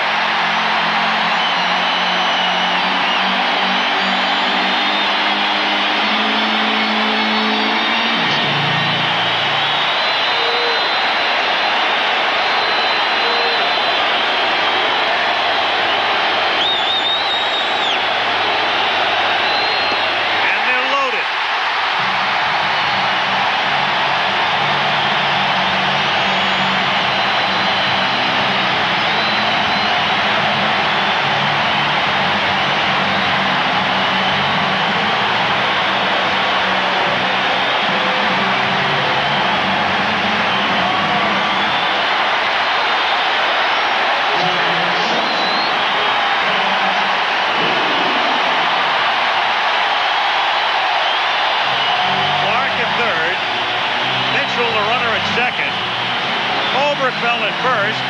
Hayes infield double play left, and Williams who homered in the second.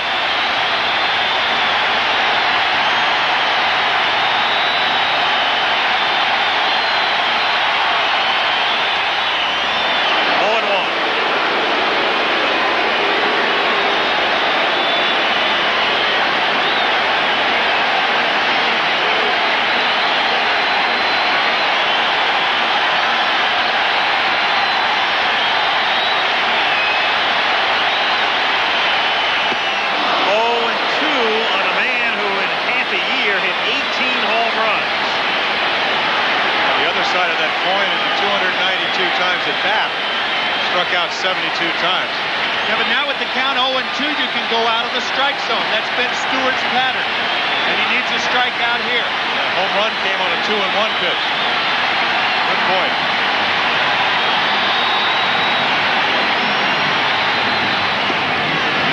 Williams not biting, 1-2. Jeff Brantley gets up in the Giants' pen as Craig looks ahead. Williams is hitting in the 6th spot. Kennedy is on deck.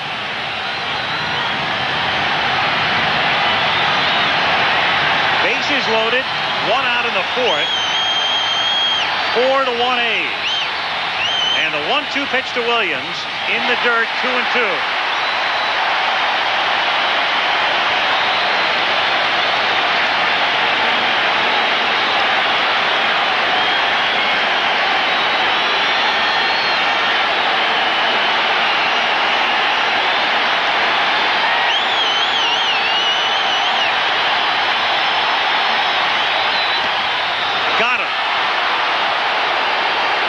Couldn't pull the trigger. Perfect pitch by Stewart, and a big second out. 2 down, and Kennedy comes up. And that's 7 strikeouts for Stu. Wonder how you win 20 games 3 years in a row. You got to make clutch pitches at clutch times. And you can't be afraid to throw the ball over the plate and challenge a hitter. Of course, that challenge was right on the outside corner. Now Kennedy, who's been cold at the plate in postseason, swings and misses. He hit .239 during the regular season.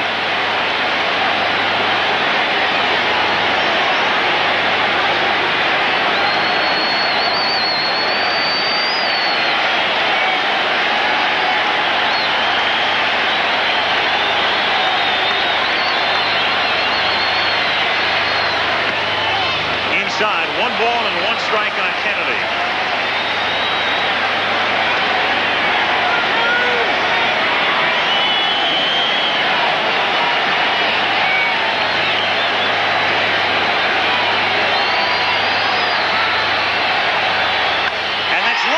Center field for a base hit. Clark comes in to score. Here comes Mitchell. The throw is cut off. It's 4-3.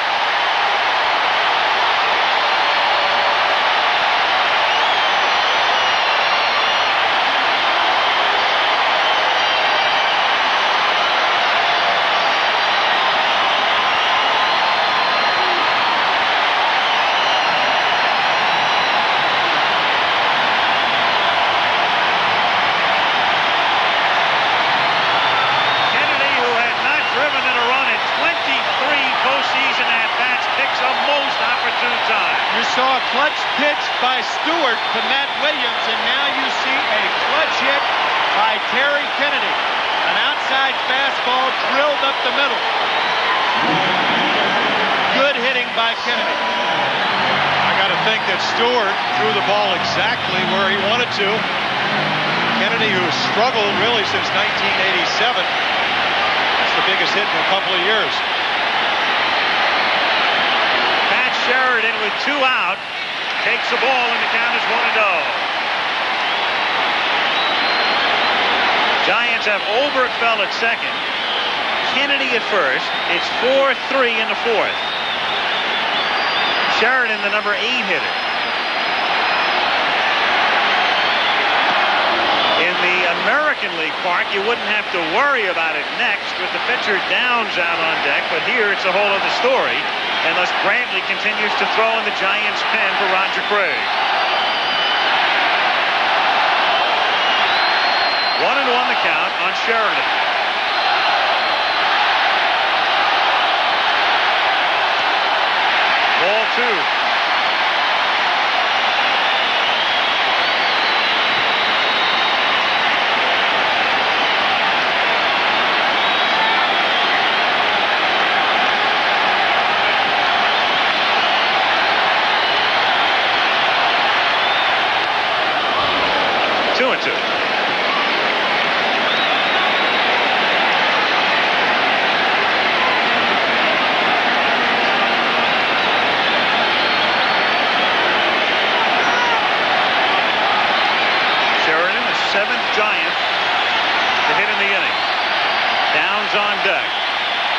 2-2 pitch is grounded to the right side. Great diving stop by McGuire, but the throw does get him. Stewart gets over there just in time to take care of him at first base, but the Giants get 2 to make it 4-3. IBM presents You Make the Call. With a runner attempting to steal second, a batter swings and misses at the pitch. His bat then hits the catcher, interfering with his throw. Is the batter out? Is the runner out? You make the call. Patty Schoenfeld is deaf, but an IBM computer lets her talk on the phone. Art Sweet is almost blind, but can read a bank statement. And Madge Pentecost has trouble using her arms, but uses a computer by aiming an infrared beam. IBM provides information about special equipment like this, so more people with disabilities can use their abilities. Write IBM, Box C-1030, Atlanta, Georgia. Because the batter did not intentionally interfere with the catcher, he is not out, nor is the runner. However, the runner must return to first base. If you said so, you made the right call. You can spend considerable time looking for opportunity, or you can save time by listening to this news about opportunities in energy. Demand for oil and gas is strong and should continue to grow, providing certain stocks with what we believe to be significant potential and investors with a timely opportunity. Call us. Merrill Lynch, a tradition of trust. Today is different because today a new line of import-inspired cars has come to your neighborhood. They're called Geo.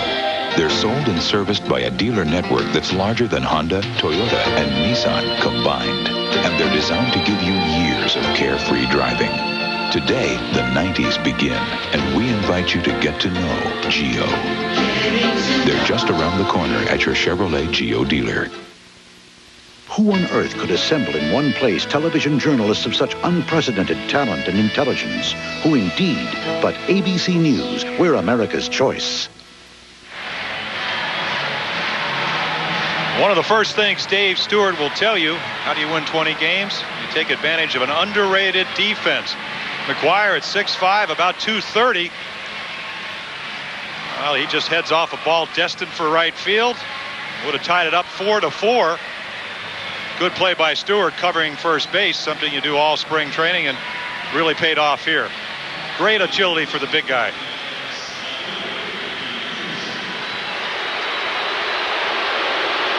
So the Giants settle for the 2 on Kennedy's 2-run single in the 4th inning. And now on to the 5th. In the top of the order with Ricky Henderson facing Kelly Downs in the pitching side, ball 1. One thing McGuire's play did is it kept Downs in the game. Had he not been able to throw Sheridan out at first base, Craig would have been compelled to go to the bench, and then Brantley would have been in. Now you not only have Downs pitching in the top of the 5th inning, but assuming he keeps the A's close, he would probably lead off in the bottom of the 5th.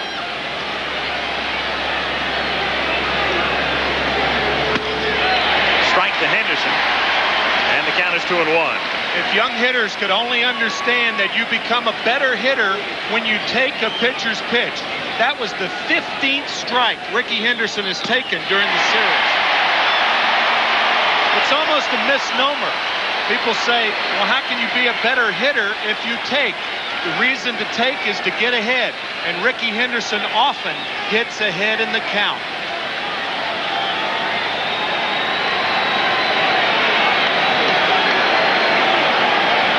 2-2 the count. And now it's full. And once again, he runs it to 3-2.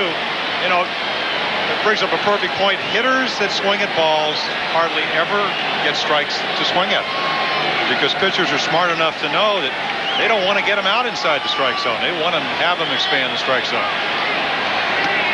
And Henderson is on. So Ricky Henderson leading off, which is just the way the A's like it, not only at the start of the game, but in any particular inning. It's the 3rd time he's led off tonight, and the 2nd time he's reached. And Lansford comes to the plate.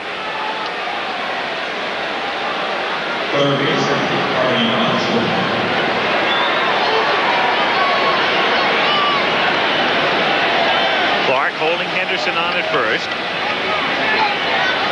Ricky 77 steals during the regular season and caught just 14 times. And the pitch to Lansford is inside, ball one. And what he makes you do, Ricky Henderson, as a pitcher, is most of the time you got to either throw a hard breaking ball or the fastball. It makes you jump because you want to get the ball to home plate in such a hurry. Ruins your timing. 1-1.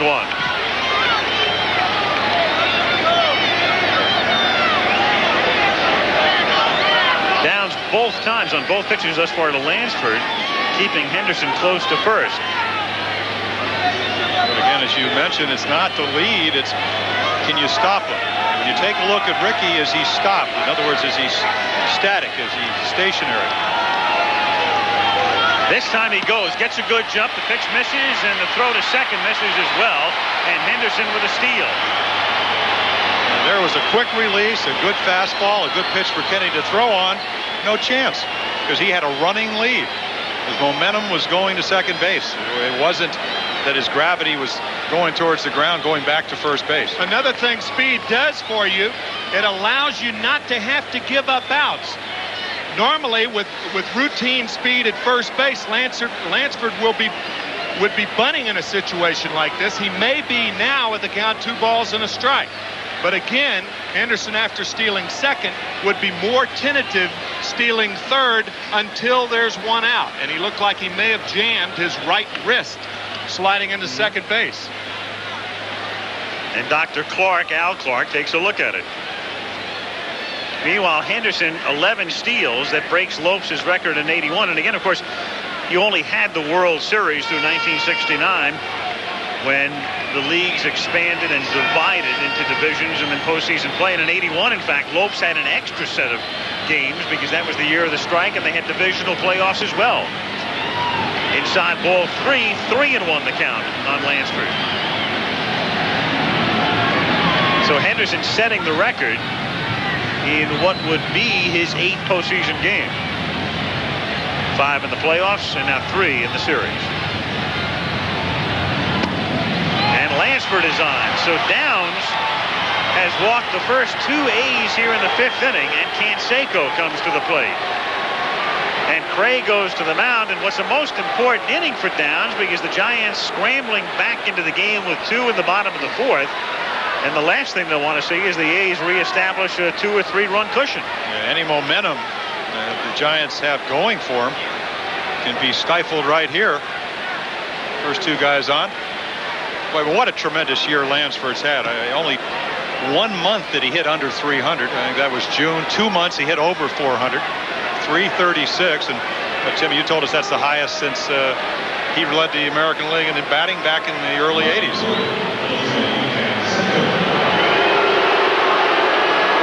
Jose Canseco comes to the plate. He singled in the first inning to snap an 0 for 23 streak over the last 2 World Series. Then he grounded out in the 3rd. And he comes up here with runners at first and second and nobody out. A's ahead by a run, and the Giants not even remotely thinking bunt. The infield back at what would be regular depth.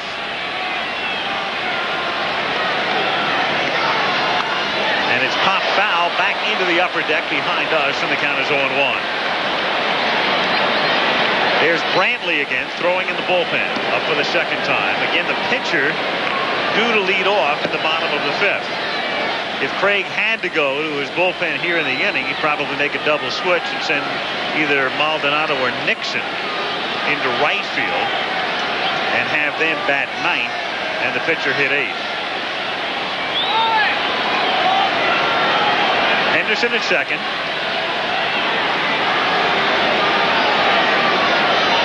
Lansford is the runner at first. 0-1 the count.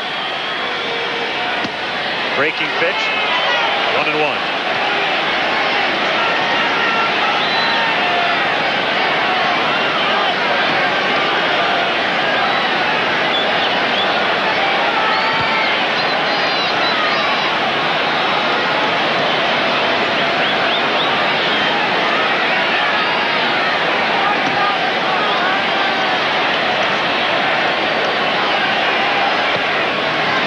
2-1 the count.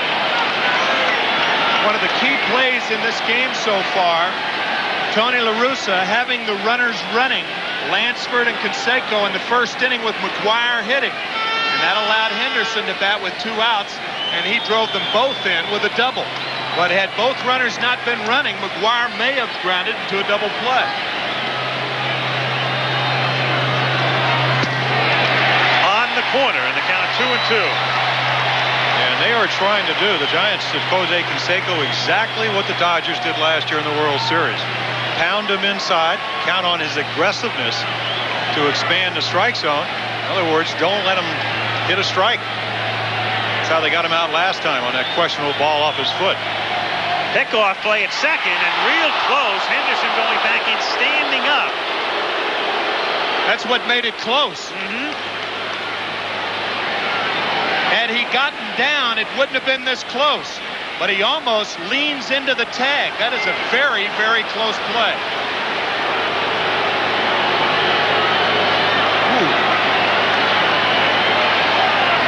And again, Thompson gets there. Ooh, close again.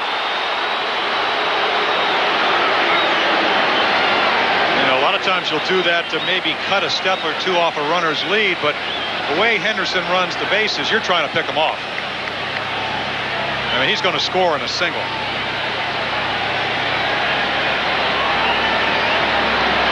You get a slow guy out there, you can make him a step or two back towards second. It can make a big difference for your outfielder as far as throwing somebody out. But with Ricky,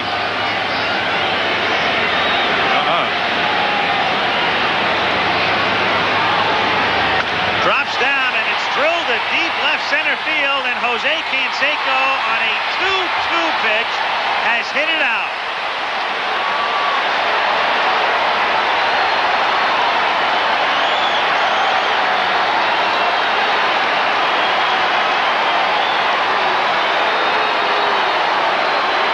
A 3-run home run, and it's 7-3 Oakland.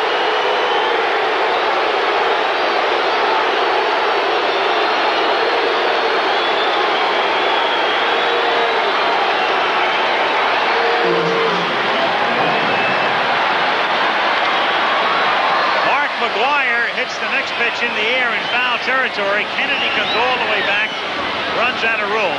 One thing the A's have done consistently now in postseason in the 8 games, they have taken advantage of walks time after time after time. They did it against Toronto, and 2 walks precede this 3-run homer. Downs dropped down, and Canseco went downtown. Flat breaking ball. Hit it into area code 900.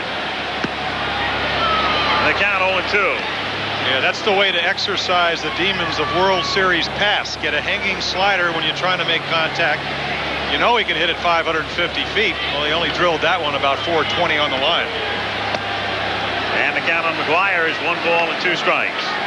Now, if you went to any pitcher in the American League and you say, what's the one pitch you don't want to throw Jose Canseco? That's a flat slider in the center of the plate. That's what Downs did.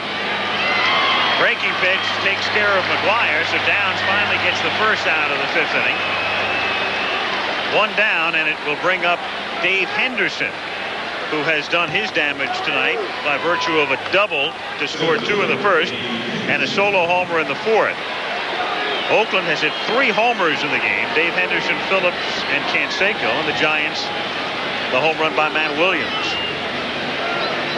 And your point about walks, so well taken. Of the 9 Oakland Athletics that have walked, 6 have scored. But when you look at their lineup, there are situations, of course, in baseball where you could just say all of the time, hey, you can't walk people, it'll come back to hurt you. But especially in a lineup like this one. And there's another towering drive to deep center field. Butler goes back, and Henderson has hit his 2nd home run.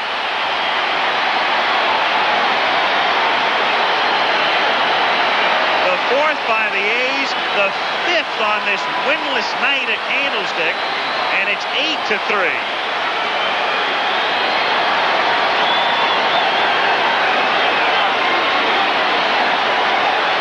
Everybody was figuring, well, the layoff would do one thing. The pitchers would be way ahead of the hitters. Say what? Ricky Henderson said it best. Hey, we hit off some pretty good pitchers in these inter-squad games. It looked like they missed a beat. World Series record for most home runs in a game is 6. We've had 5. Here comes Brantley, and back we come to Candlestick Park after this.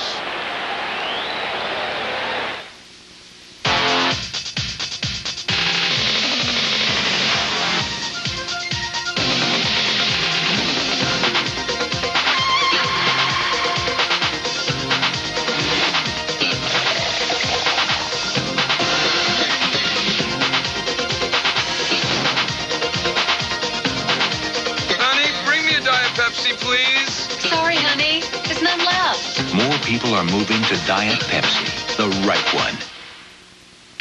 We asked Mike Schmidt to help us show you why the new half-ton Chevy work truck is better than Ford. With more two-sided galvanized steel, more standard power, and a new Duragrill that's tougher than Ford. Better not hit a Ford like this. Know why? You know why. Nobody's winning like the heartbeat of America.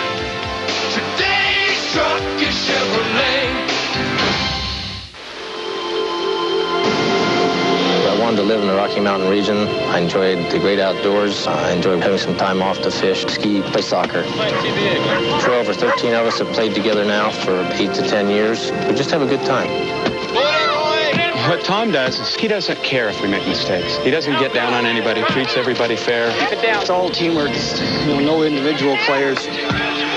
A lot of these players depend on Tom Dater for their life insurance. Good hustle, good comeback. He's been on their team for 10 years and with New York Life for 18 years. Well, why would I buy insurance from a stranger when I can buy it from the worst fullback in Boise? New York Life, the company you keep.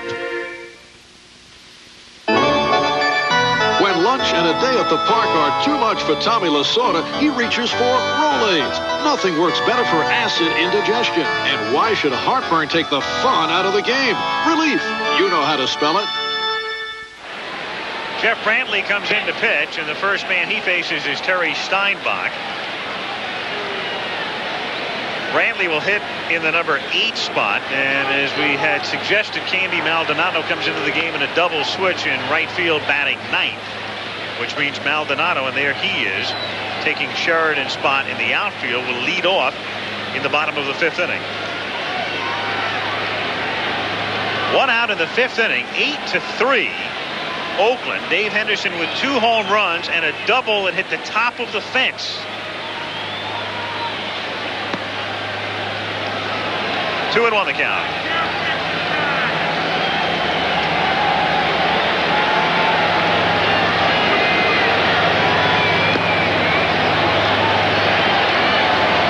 Brantley used as a long man now, but as Craig looks ahead and looks down the line, he thinks Brantley will make a terrific closer. And the count 3 balls and 2 strikes. And that's one of the reasons 91 mile per hour fastball, at least over the ability to throw it over 90 miles per hour. Pretty good breaking ball. As almost all the pitchers here in San Francisco throws the Roger Craig split finger fastball.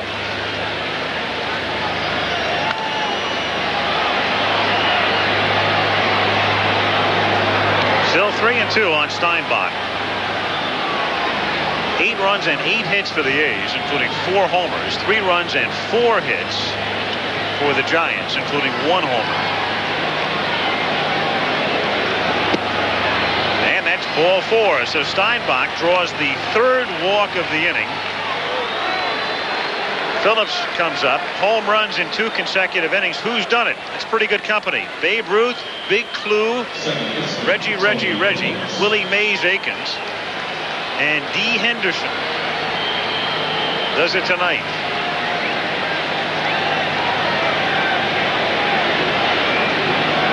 And Tony Phillips could do it too. He homered in the 4th inning. Bay Day. Yeah, I'll tell you what, if Phillips, after only hitting 4 all year, hits 2 home runs in back-to-back innings, we're playing with 1987 baseballs, in spite of what it says on They're going out like that tonight, but that's Candlestick Park on a windless night. On a windy night, you don't know what you're going to get, because there's no such thing as a prevailing wind here. What you really have in Candlestick Park when it blows is wind shear. But tonight, and this is a typical October night. Everybody making such a big deal out of what will Candlestick be like in October. It was like that in the playoffs, like that tonight, and we've got a balk.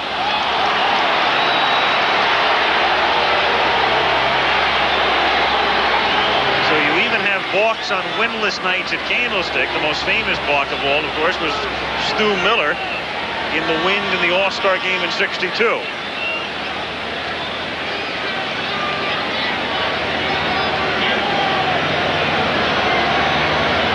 Now back live. That's in for a strike, and the count 1-1. Oh, Vic Voltaggio thought he started his windup. If you start it all and stop, of course, Jeff Brantley will tell you I stepped off before I broke my hands or I stopped my windup.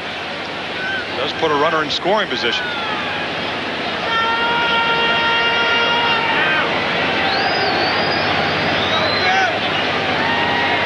1-1 to Phillips. Good fastball, and the count is 1-2. Yeah, I believe Stu Miller still lives around the area here. Boy, what a relief pitcher he was. Do you ever hit off him, Tim? Or try to hit off him? I was up there against him. The head jerk, right? Oh, the parachute ball. In fact, he originated the BP fastball. Just a routine pitch he threw in there with a neck jerk. And Phillips has gone on strikes. Phillips, thinking it was the third out, was ready to flip his helmet away. He'd already thrown the bat away. And momentarily avoids a little embarrassment, and would have had we not brought it up, I suppose. But there it is for all of you to see. Oh, yeah. 3 gone. Not quite. Okay. That's what long innings will do to you. Tony almost had our tape truck rolling in a commercial. 2 down, and Weiss at the plate. The count 1-0. 8-3 Oakland in the 5th inning.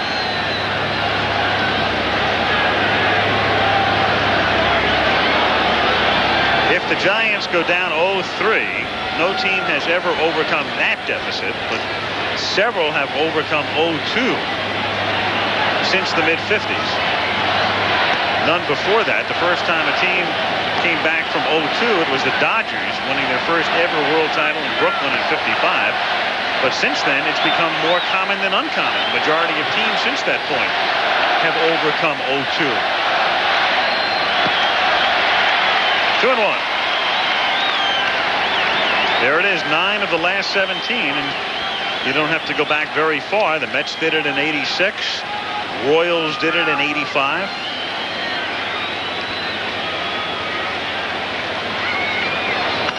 And Weiss hits a bouncer to the hole. Clark fields and flips the ball to Brantley, and that's that. But a damaging inning for the Giants as the A's pick up 4 and lead it 8-3.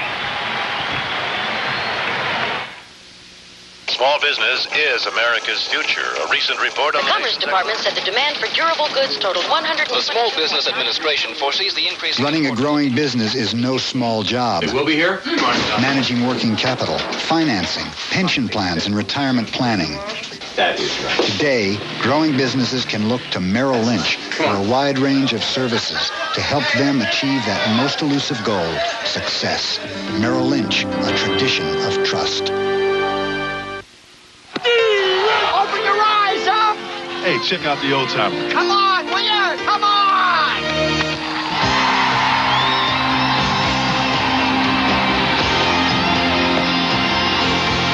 I got it. I got it. I got it. It was the chance of a lifetime. I know. By that man, I'm in love here. Hey, see if you can hang on to this. Your best comes shining through. Now Chevrolet offers cash back on even more new Chevy trucks. Up to $1,250 cash back or 6.9% financing on most new Chevy trucks. Pickups, vans, Suburbans, Chevy Blazers. Now Chevrolet offers cash back on even more new Chevy trucks, which means now is the best time to see your Chevy dealer. Nobody's winning like the heartbeat of America.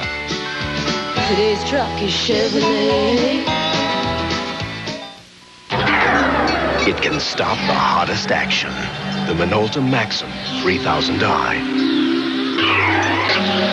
Ultra-wide angles. Over 30 autofocus lenses. Extreme telephoto zooms. It captures what no snapshot camera can, even in difficult lighting. It's the autofocus SLR that's this easy. The incomparable Maxim 3000i. Only from the mind of Minolta. Find out about Fergie, the Duchess of York, Kathleen Turner, and Ted Danson. I'm sweating profusely, so I guess the answer is yes. The all-new Barbara Walters special Wednesday night. Candlestick Park, where the game began in sunshine at about 5:30. The Goodyear blimp hovering high above Candlestick Park. John Creighton is the pilot. Sully sending the shots down from above. Candlestick Park, which was erupting in the bottom of the fourth inning as the Giants rally to get back into the game. Dave Stewart, and we mentioned Dave Stewart and what he has said over this terrible stretch of time. One of his remarks right there.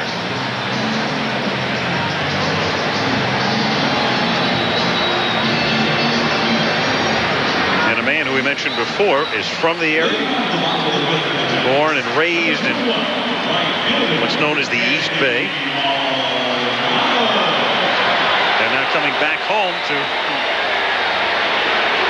enjoy the fruits of his career, and he's at the pinnacle of it right now. A man who, as many of you know, was released in 1986 looking for a job. Boy, has he ever found one. Maldonado on a half swing, hits it softly by the mound. Phillips is there to come up with it, and Candy is gone on the first pitch in the bottom of the fifth inning. So one away, and Brett Butler comes to the plate. Stewart, released by the Phillies in '86, told us before the World Series that wasn't the low point. The low point was 5 days later when the phone had not rung. He said that was the lowest of the low, because then you feel you may be done. Truly. Butler takes outside, ball one. Yeah, and such outstanding ability. I saw him pitch early 80s and into the 80s. Always had a great arm, but he's certainly become an outstanding pitcher. When I say that, I mean really mixes up his pitches well. We have not seen a curveball. He used to be a fastball curveball pitcher. Tonight he has stayed really with a fastball and a split fingered, and it's been a struggle. Butler hits one to center field. Dave Henderson is right there. 2 down. The one thing that Dave Stewart will do is throw the ball over. Only one walk tonight. That was Oberfeld last inning. So with an 8-3 lead, he's not afraid to come in there, even if he gets behind. Well, the split finger fastball has really been his salvation. Encouraged to throw it by Dave Duncan. Interesting story about how Duncan learned about the split finger fastball. Robbie Thompson hits a fly ball to shallow left field, and Henderson comes on, and Ricky makes the catch on the run. So a quick inning for Dave Stewart as the Giants go out 1-2-3 here in the fifth. It remains 8-3 A's, and will return after a word from our ABC stations. Wednesday. Duke, we're libido slaves to something that's bigger than all of us. David, did you take out the trash? Doogie Howser, M.D. Then. You went like this. I use sex? Not sex. Those. Anything but love. Ask 1,000 Californians about life in California. You'll get 1,000 different answers. Ask about plans for the future. No two replies will be the same. But ask who they rely on to turn vision into reality. You'll hear one name more than any other. B of A. Where more Californians save for more good reasons. To find out who's doing the job for more California savers, ask a Californian.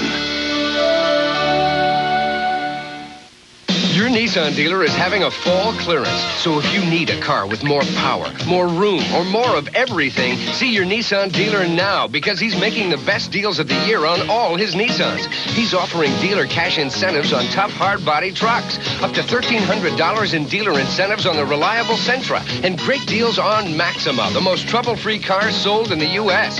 So get down to your Nissan dealer's fall clearance now because the only thing we can't give you is more time.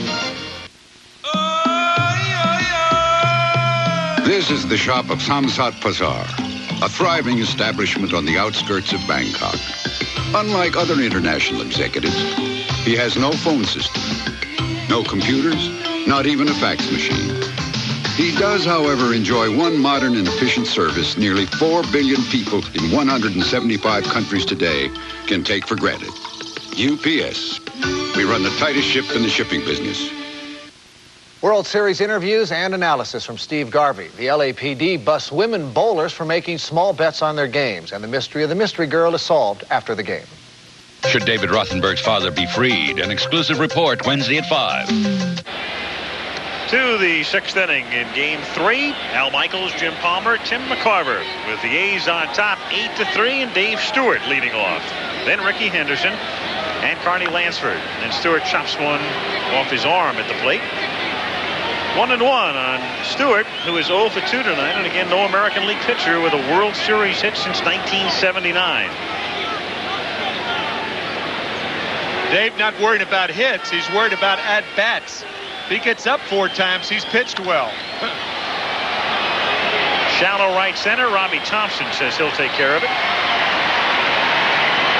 Stewart is 0 for 3, and Ricky Henderson comes up. It's the first time in the game Henderson has not led off an inning. Talked about Dave Stewart and that split finger fastball. Everybody thinks Roger Craig is the guru, and certainly he's the modern day guru of the split finger fastball. But we mentioned Dave Duncan. Dave Duncan, the pitching coach of the Oakland Athletics, found out about the split finger fastball in a very unusual way. Gaylord Perry, when pitching for the Cleveland Indians, there's Dave in the middle of your screen.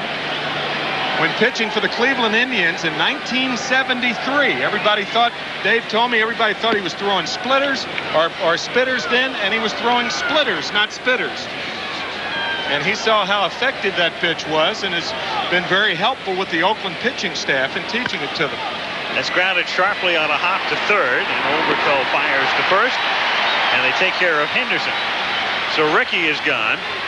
Henderson, by the way, that's the 35th plate appearance for him in postseason, and he's reached 21 times, and that's 60%. So 60% on and 40 off. Oberkfell throwing him out. Not a tough play, but when you've been a pinch hitter all year, they're all difficult. Makes it easily. Now Lansford hits it in the air to left field and deep, and going back is Mitchell, and that one is gone. And that ties a World Series record for most home runs in the game by a team, and most in the game by 2 teams as well. It's 9-3.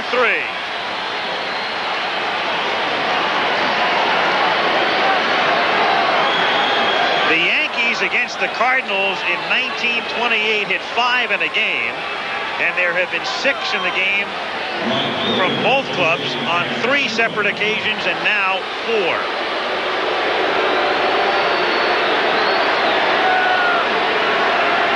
And Canseco at the plate takes a strike, and the count is 0-1.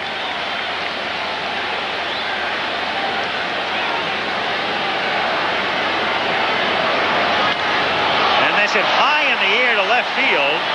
Mitchell fading back, still going back on the track, and makes the catch. And so even the outs are long as the A's go down in the 6th. It's 9-3 Oakland.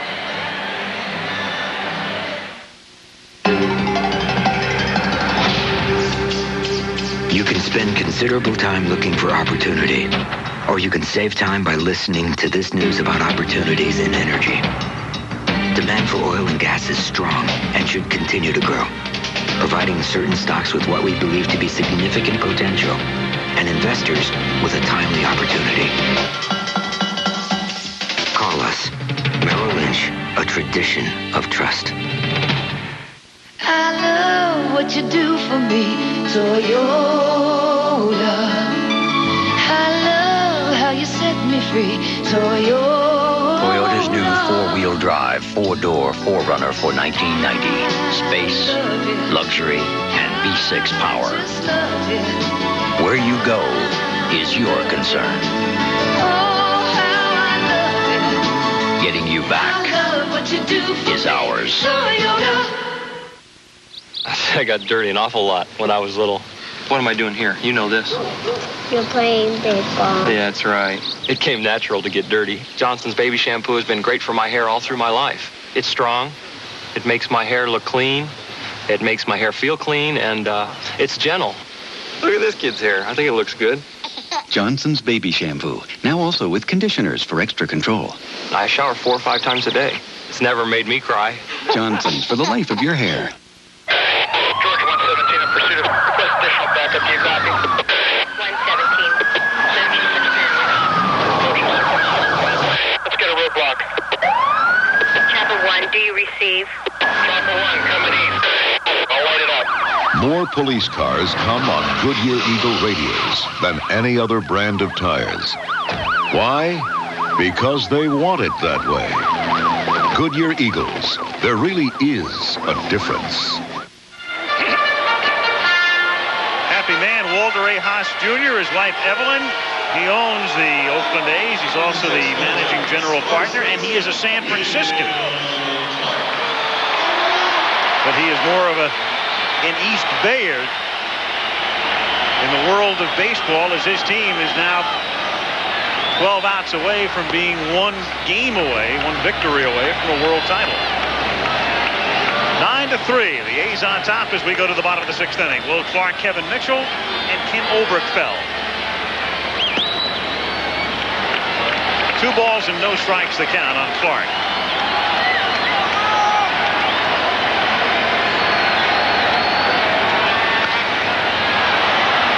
Popped up in Mr. Weiss's neighborhood. 1 away. So 1 gone, and Kevin Mitchell is the batter. And with the NFL season coming up to the halfway mark, the Minnesota Vikings take on the New York Giants. A great matchup at the Meadowlands on Monday at 9 Eastern time. You'll see Herschel Walker against the Giants, leaders in the NFC East. A great way to spend Monday night, as always, with the Giffer and Double D. And I don't know who else at this point. Pitch to Mitchell for a strike and the count 0-1. The way things are going, you might make it. Well, game 4 here tomorrow. Game 5, if necessary, would be played at Candlestick Park on Sunday. And if the series were then to continue on, Monday would be an off day, and then Tuesday, and if necessary, Wednesday, at the Oakland Coliseum. Rolling Stones notwithstanding. Don Robinson will be tomorrow night's pitcher. Rick Russell was hit the other day by a line drive off the back of his shoulder, had a flu as well, and he's been pushed back in the rotation. Big Daddy, and there he is. I think he's feeling a little better as far as the flu is concerned. The question is his shoulder. But Robinson is in ink tomorrow, and Russell in pencil for Sunday.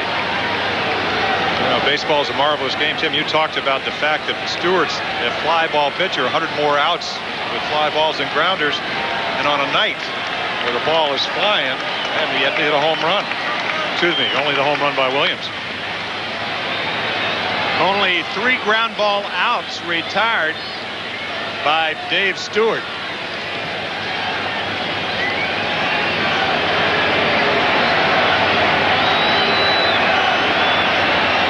He has struck out 7 and walked only 1. To center field, Dave Henderson moving over. And Henderson, who spent a brief part of 1987 in a Giant uniform, makes the catch. Well, we mentioned most home runs in a game, one team. The A's tying the mark tonight. The Yankees against the Cardinals. Babe Ruth hit 3. Lou Gehrig hit 1. I'm not sure if you heard of those two fellas, but I know you all remember Cedric Durst who hit the 5th. Pitch to Oberkfell, missing ball 1, 1-0.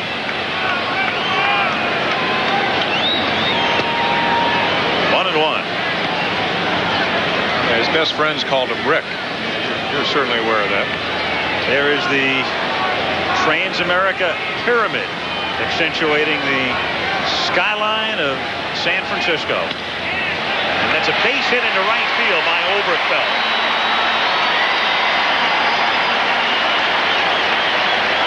So Oberkfell picks up the Giants' 5th hit. 2-out single here in the 6th inning, and Matt Williams comes to the plate. He homered in the 2nd and struck out in the 4th. Tony La Russa, Dave Duncan.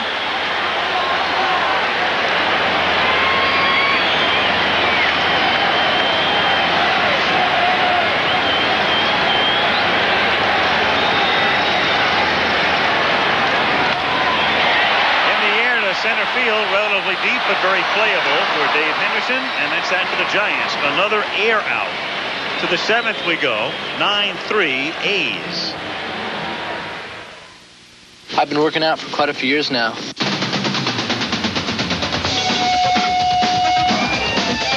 I found it's easier to stay in shape when I do a lot of different things. That way I never get bored. So I never quit.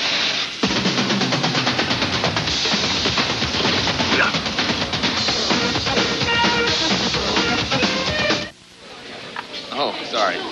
I guess I'm old-fashioned. I think people should be able to eat good food without spending much money. Excuse me. So Wendy's is introducing a new super value menu.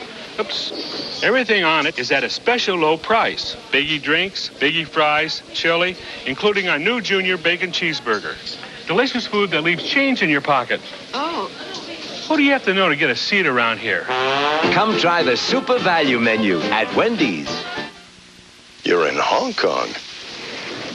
I like it. I like you loud and clear. I like you close and near. I like my MCI. I like to wander and roam. I like to call back home. I get more. I like my MCI. I like my MCI. Hello, I'm Matt Williams of the San Francisco Giants. Thousands of volunteers have helped those affected by the earthquake, and you can help too. Make a credit card contribution by calling 1-800-453-9000 or send your contribution to the American Red Cross Disaster Relief, P.O. Box 37243, Washington, D.C. 20013. And please specify that your contribution go to the Bay Area earthquake relief effort. We thank you for your support. The 1989 World Series, brought to you by Toyota, who urges you to help relieve the suffering caused by the recent earthquake through a donation to the Red Cross.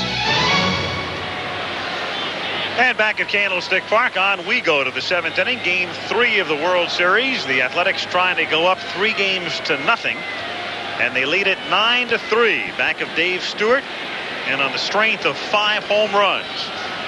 Mark McGwire, who hit 33 during the regular season, has not joined the home run parade tonight. Swings and misses, and the count is 0-1. Or during the series, only Mark McGwire and Ricky Henderson haven't homered for the A's, and that includes Dave Parker, the designated hitter. So 7 A's have combined for the home runs in this series. They have really spread it around. There's David. Night off. No DH here. 2-1. I wonder if Parker's going to have a matching set of those earrings after the World Series. Yeah, he said, I won't help him offensively. He said, but I'll tell you what, I can cheer. I make a great cheerleader.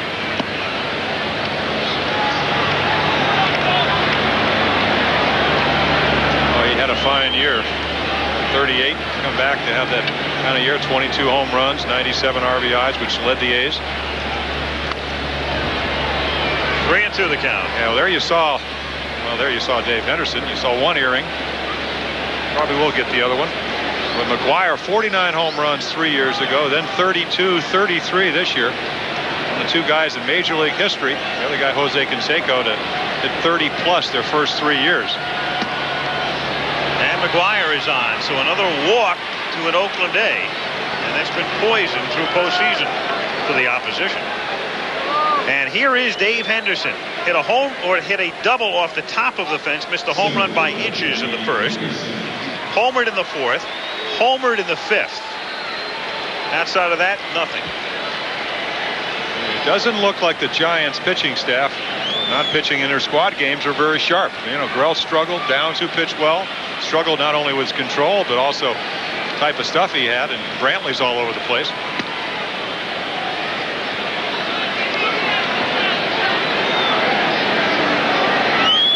One and oh the count. Bob Lillis, Roger Craig, Norm Sherry, Bill Fahey. Quiet Giant dugout. Henderson fouls it away.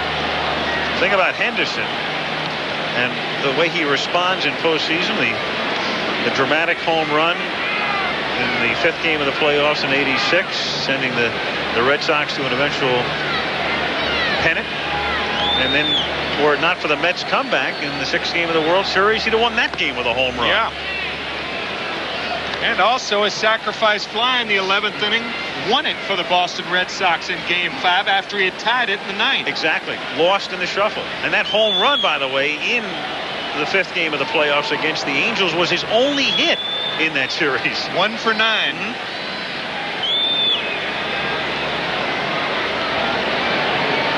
2-1 to count. Atlee Hammaker gets up in the Giant bullpen.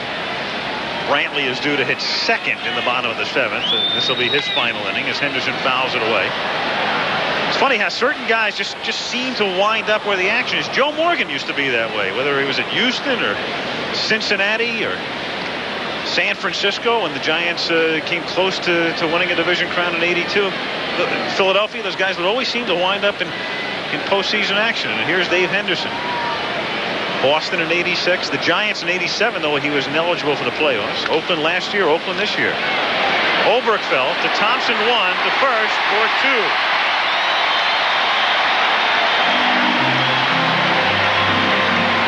So they finally get Henderson and get a bonus as well as he grounds into a double play, and there are 2 down with the bases empty. And Terry Steinbach coming up. Yeah, I always felt that Dave Henderson was a realist. In the statement he made during the delay from the earthquake, he said, you know, when guys were complaining, a little bit impatient, he said, let them go home. They're not under contract. They don't want to hang around and play the World Series, something we have strived all year for. Let them go home. That's grounded through Oberkfell's legs, backed up by Williams, and too late at first base. So E5, as Ken Oberkfell can't come up with it. And the A's with Steinbach at first base and 2 down have Phillips coming to the plate. Ball stayed down on Oberkfell. Watch it hug the ground. And Obi's glove is up, and it scoots on through for the first error of the ballgame. That brings up a point you made in, I think, first in '87. If you're playing the infield, you always want to stay below the hop. In other words, a lot easier to come up than to go down. That was a perfect illustration. I'll tell you, the first time I ever heard that explained in that particular fashion was from Bob Kennedy, who was the minor league director of the Cardinals back in 1973. Keep your glove below the hop. And that's the Bob Kennedy who's Terry's dad. Right. And is now a Giants executive. Now as the minor league director of the San Francisco Giants.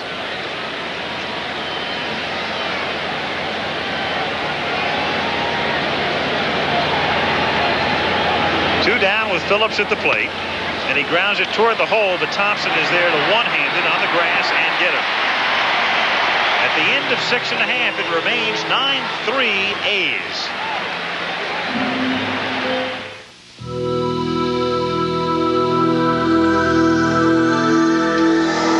Occasionally, through the sands of time, there emerge designs which are viewed as more than evolutionary.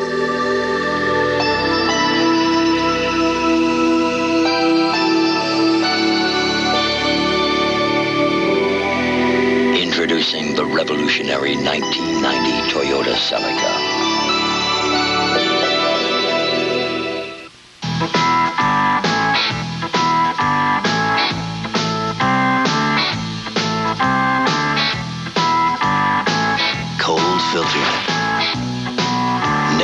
Pasteurized. Miller Genuine Draft. For those who've discovered its smooth, real draft beer taste, the world is a very cool place. So tap into the cold. Cold filtered Miller Genuine Draft. It goes with the boys that play in the dirt. It goes with the joy. It goes with the hurt. It goes with the men you can't fix in. It's there when you lose, there when you win.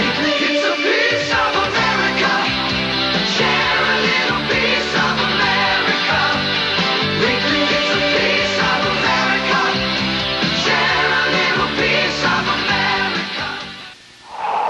日本経済新聞社によって2億8300万ドルで売却されました。 The finance ministers of the 7 most prosperous The world has become a global marketplace. Last year, Merrill Lynch helped corporations and governments raise $230 billion for building industries and creating opportunities. We're proud to have inspired that much trust. Merrill Lynch, a tradition of trust. Next Friday, if you could live anywhere in America, where would you live? The experts pick the best and the worst. Find out on 2020 next Friday. You know, one thing, the crowd is pretty quiet now because it's 9-3 for the opposition at Candlestick Park. It's worth noting, they were boisterous early on. It was an ebullient kind of crowd, and there was no question the people in the Bay Area overwhelmingly wanted the World Series to continue. No question about it. No, they've been waiting for baseball for 10 days. I think they're a little tentative now, especially the Giant fans. Sure. Well, there was so much talk about whether or not the World Series would have credibility and all of the rest as Kennedy begins the bottom of the 7th by popping out to Lansford. But if you were here, and we have all been here through the duration and talked to people and felt the pulse and all of that, there was no question in my mind that the overwhelming majority wanted it to be played. In fact, there was a poll yesterday, a phone-in poll. The results were in the San Francisco Examiner, the afternoon paper. 4 out of 5 said, keep on going. And it was real simple. The people who loved baseball wanted baseball. The people who were ambivalent about baseball before were going to be ambivalent after. It didn't matter to them. But it was an option. It was a choice. And certainly the response tonight of this crowd with Ernest Riles hitting here for Brantley has proven it in spades. As we say right now, it's quiet because their team is down by 6, but you could really feel it during the pregame ceremonies at the start of the game when Matt Williams hit his home run and when the Giants rallied for 2 in the 4th. I mean, they were really into it.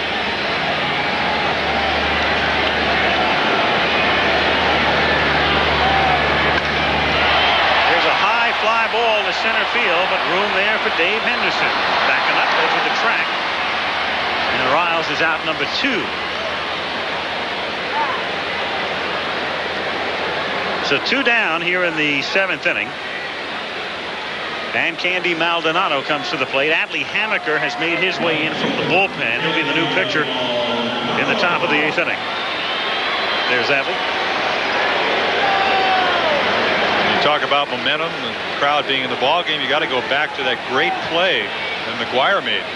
Had Stewart on the ropes, the diving, sprawling play to end the inning in the 3rd. That would have tied it up. Checked at actually the 4th inning. And if he doesn't get him at first base, the other thing that would have done is it would have made Craig hit for Downs, and as it turned out, Downs didn't have it tonight. 3-run home run by Canseco in the next inning.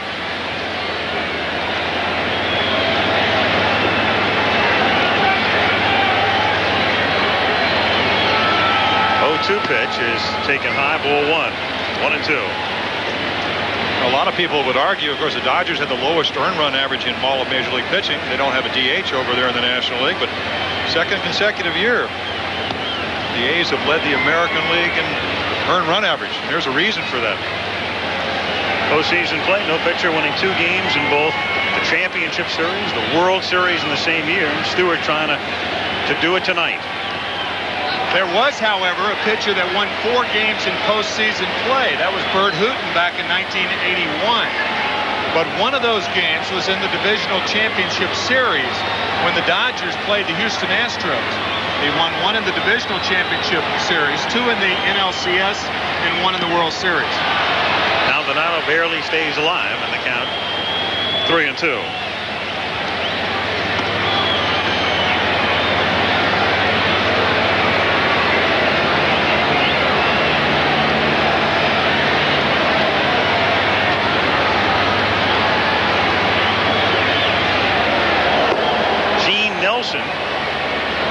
Rick Honeycutt in the bullpen. As Maldonado goes down on strikes. And for Smoke Stewart, that's number 8. On to the 8th. I'm tired of us centers getting no recognition. I played 13 seasons in front of millions of fans, made All-Pro twice, and started in 3 Super Bowls. Yet no one knows who I am. Hey, even if I'm not well known, at least my beer is. Miller Lite. An All-Pro center doesn't want some watered-down version of a regular beer. I want the less filling beer that tastes great. Let me get that. Hey, aren't you Randy Cross? It's well known. When it's Miller Lite, less filling tastes great. I told him you can't hide from computers forever. He got burned once. Already got one big expensive computer system in the storeroom. The only guy that could work it moved to L.A. What good's a computer if nobody uses it? I hear he's working on a new system. He said he won't let his people work on anything he can't use himself. Maybe this computer's different. Macintosh has the power to change the way you feel about computers. The power to be your best. I'll be. I'll be. Even when all of Company B heads for the phone, it's no problem for Gail Godfrey. Delta Airlines, Gail Godfrey. Y'all fly to Lubbock, Texas? Yes, that is confirmed. I got some friends who want to talk to you now. Just hold on a second. Thank you. Cincinnati, Ohio. New York City. Monroe, Louisiana. Albuquerque, New Mexico. San Jose, California. Portland, Oregon. Phoenix, Montana. You're all set. Thank you for calling, Delta. Bye-bye. Hi, Gail. Did you get many calls this afternoon? 1. Delta, we love to fly, and it shows. I love what you do for me, Toyota. I love how you set me free, Toyota. I love it.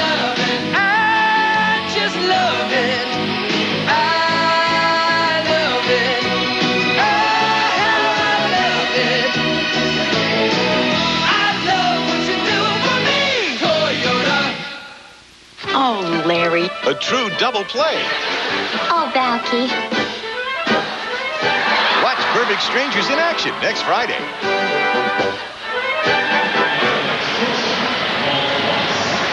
Al Michaels, Jim Palmer, Tim McCarver to the 8th inning. Atlee Hammaker is the new Giant pitcher.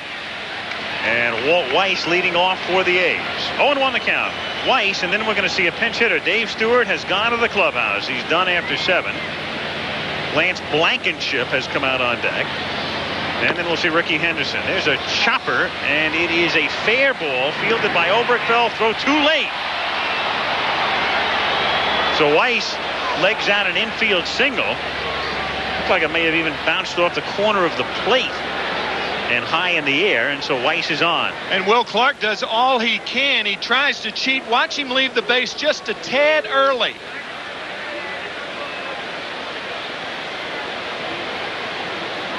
He tried to get it, but it appeared that Weiss just beat the play. Good call by Dutch Renner. Here is Lance Blankenship getting his first chance to play in the World Series.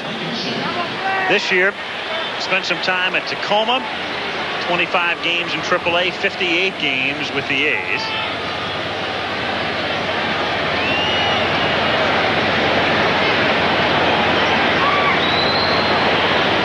He is the only rookie on the A's roster. And he looks at a strike and the count 0-1. He can play the outfield or second base.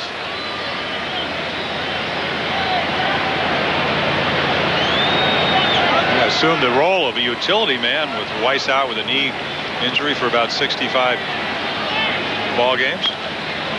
And he fouls it away, and the count is 0-2. A pretty good right fielder. I saw him make some excellent plays in Baltimore this summer. Very unusual that he's the only rookie on the Oakland roster also, because Canseco, McGuire, and Walt Weiss were rookies of the year 3 consecutive seasons, 86, 7, and 8. So by saying that Blankenship's the only rookie on the Athletics club is by no means to say that they're an old ball club.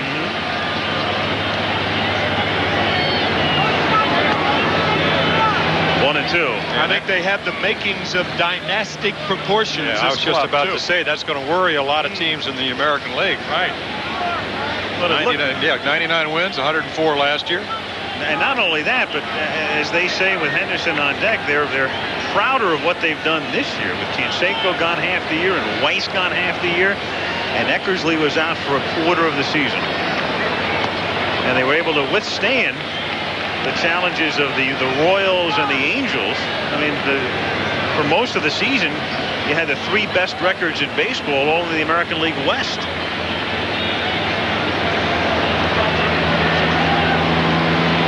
Kansas City winning over 90 games. The same with the Angels. I think they won 91. Stayed right with them. 2-2 is ripped back through the middle for a base hit. Weiss will stop at second as Butler's throw comes in. And so back-to-back singles beginning the 8th inning, and Ricky Henderson will be coming to the plate. A's on top 9-3. Game 4 tomorrow, Saturday. 8 o'clock Eastern, 5 o'clock Pacific. We'll be with you. Boy, no chance. A lot of hard hit balls tonight. Mike Moore, who was the winner in Game 2 tomorrow, and Don Robinson pushed up ahead of Rick Russell to work. 8 o'clock Eastern time from Candlestick. Mañana. Ricky Henderson. Mentioned before, Henderson, one of the few A's who is at the park because he lives on this side of the bay. And if Tony La Russa did, well, I guess, one thing wrong in this World Series, he had the team bus leave a little too late today at 1:45 with the Bay Bridge down and down until the end of November. That cuts off the major artery, and that the A's had to come over on the San Mateo Bridge with a lot of traffic, and they didn't get here till about 20 after 3. Unless they had a shortened batting practice. Though you'd never know it. Actually, when I think about it, maybe La Russa was dead right. They didn't leave it in the cage. Didn't leave it in the rehearsal hall, did they? No. But Henderson lives here in Hillsborough, where the elite meet to eat. And he is among the elite. And that's hit in the air to center field. Brett Butler backs up. The runners are both tagging. Weiss is on his way to third, and then Blankenship holds at first as the throw comes into second. So Weiss moves up 90 feet. The A's now have runners at the corners. As Henderson skies to center, and Carney Lansford comes to the plate. Yeah, good play by Brett Butler. It seems like it's insignificant, but trailing 9-3. But I'll tell you what, your motion wants you to have you keep the guy at second. But he doesn't throw that well. Good sense is let him go to third, keep a double play in order. Ricky's saying that could have been the 6th home run. He got a high slider and just got it up on the bat. Lansford chops one, and Oberkvell can't get it, and that'll score a run as Blankenship comes in, or Weiss comes in, and it's juggled by Mitchell, and another run scores as Blankenship crosses the plate following Weiss, and the A's add 2 more and lead it 11-3. And for Lansford, his 3rd hit, he has a single, a walk, a home run, and now a chopping base hit. Outstanding base running by Lance Blankenship. Going to third, making Mitchell hurry on the throw, and because Blankenship went to third, he's allowed to come home because it's the 2nd error of the game against the Giants. It's a single, it's 1 run batted in, it's an error on Mitchell.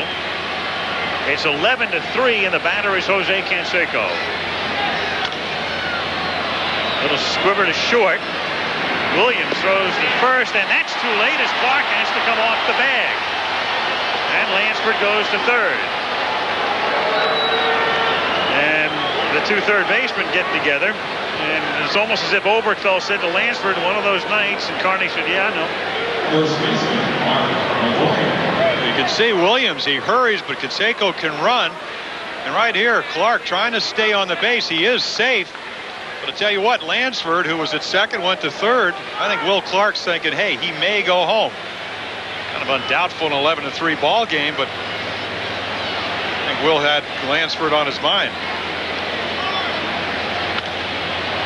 McGuire hits one in the air, twisting foul and dropping back out of play. 0-1. So Canseco with a single. He has 3 hits tonight. The A's have 13. And strangely, McGuire has none of those.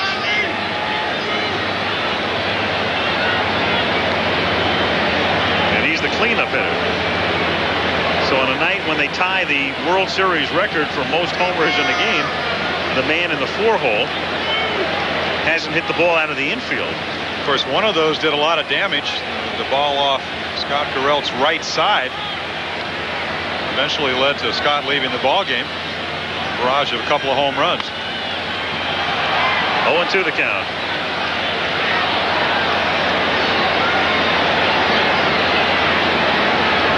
A's ahead 11-3. So all 3 games routes to this point. 5-0 Oakland in game 1. 5-1 Oakland in game 2. Not quite routes, but mini routes. Certainly domination because of the pitching. They've outscored the Giants 21-4. That is a collective route. Right. Lefferts throwing in the bullpen. That's hit back off Hamaker's glove. Thompson is there. Off balance throw. Gets him for the second out, but coming in to score is Lansford to make it 12-3. So McGuire will get an RBI, 1-4-3. Third run across in the inning. Down to second on the play goes Canseco, and Dave Henderson comes up. Well, not hit hard off the fist. And you can just see what makes Robbie Thompson such a good second baseman. That's great range. Told you about his bad arm. Doesn't get a lot on this, but McGuire does not run well. 2 down. 1-0 the count.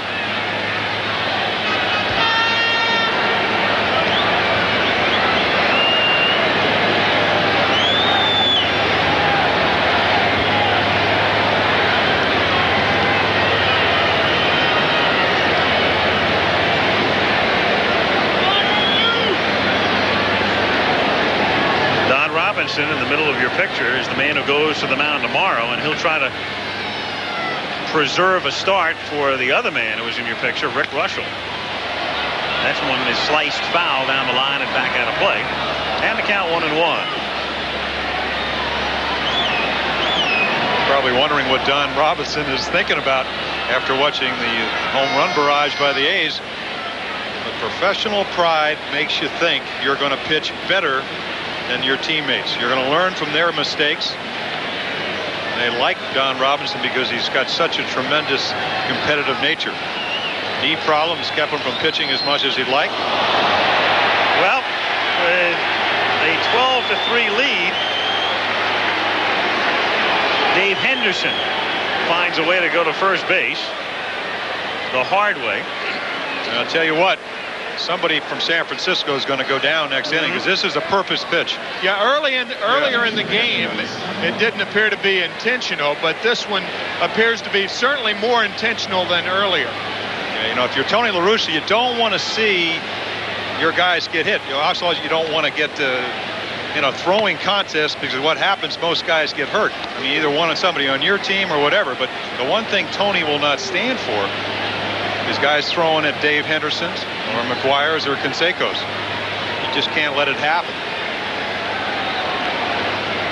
1-0 pitch is whacked into left field for a base hit. Mitchell comes up with the ball as Canseco rounds third, and he comes in to score. And it's 13-3 on a single by Steinbach as he joins the hit parade. That's his first hit of the night. Roger Craig goes to the mound, and Craig Lefferts will very possibly be summoned into the bullpen, and you can turn that possibly into definitely. So in will come Lefferts, the sprinter. With the A's on top 13-3.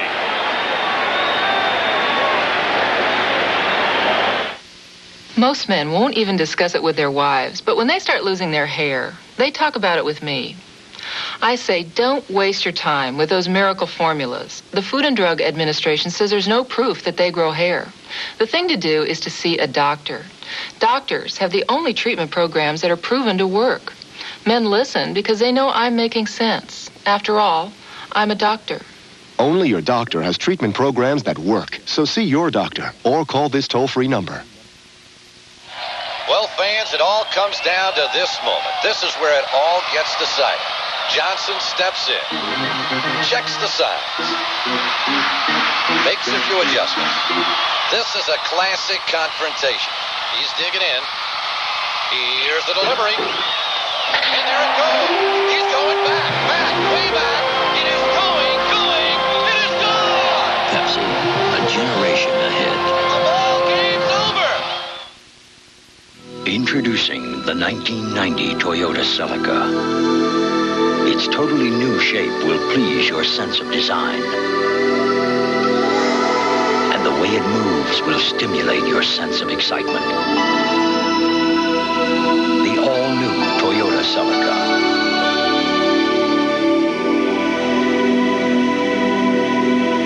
You'll love what it does for you.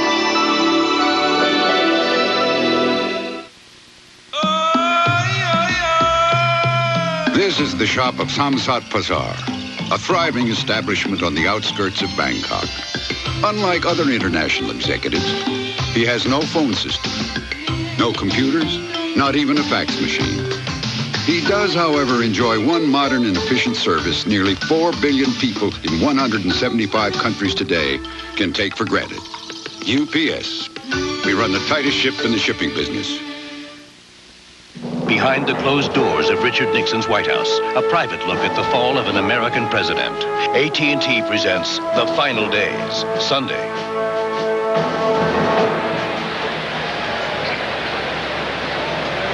Eighth inning, it's 13-3 Oakland. Craig Lefferts comes in to pitch, and Tony Phillips becomes the ninth A to bat in the eighth. And the pitch away, ball one. So the A's with 2 on, 2 out, 4 over in the inning.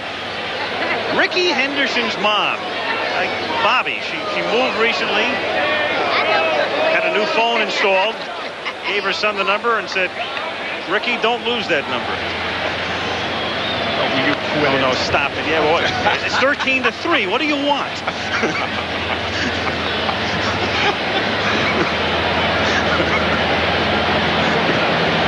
1-1. Oh, help me, Rhonda.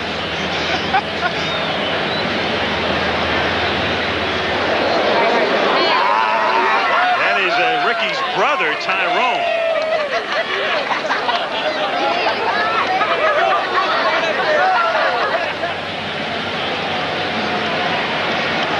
One and 1 to count. Ball 2, 2-1.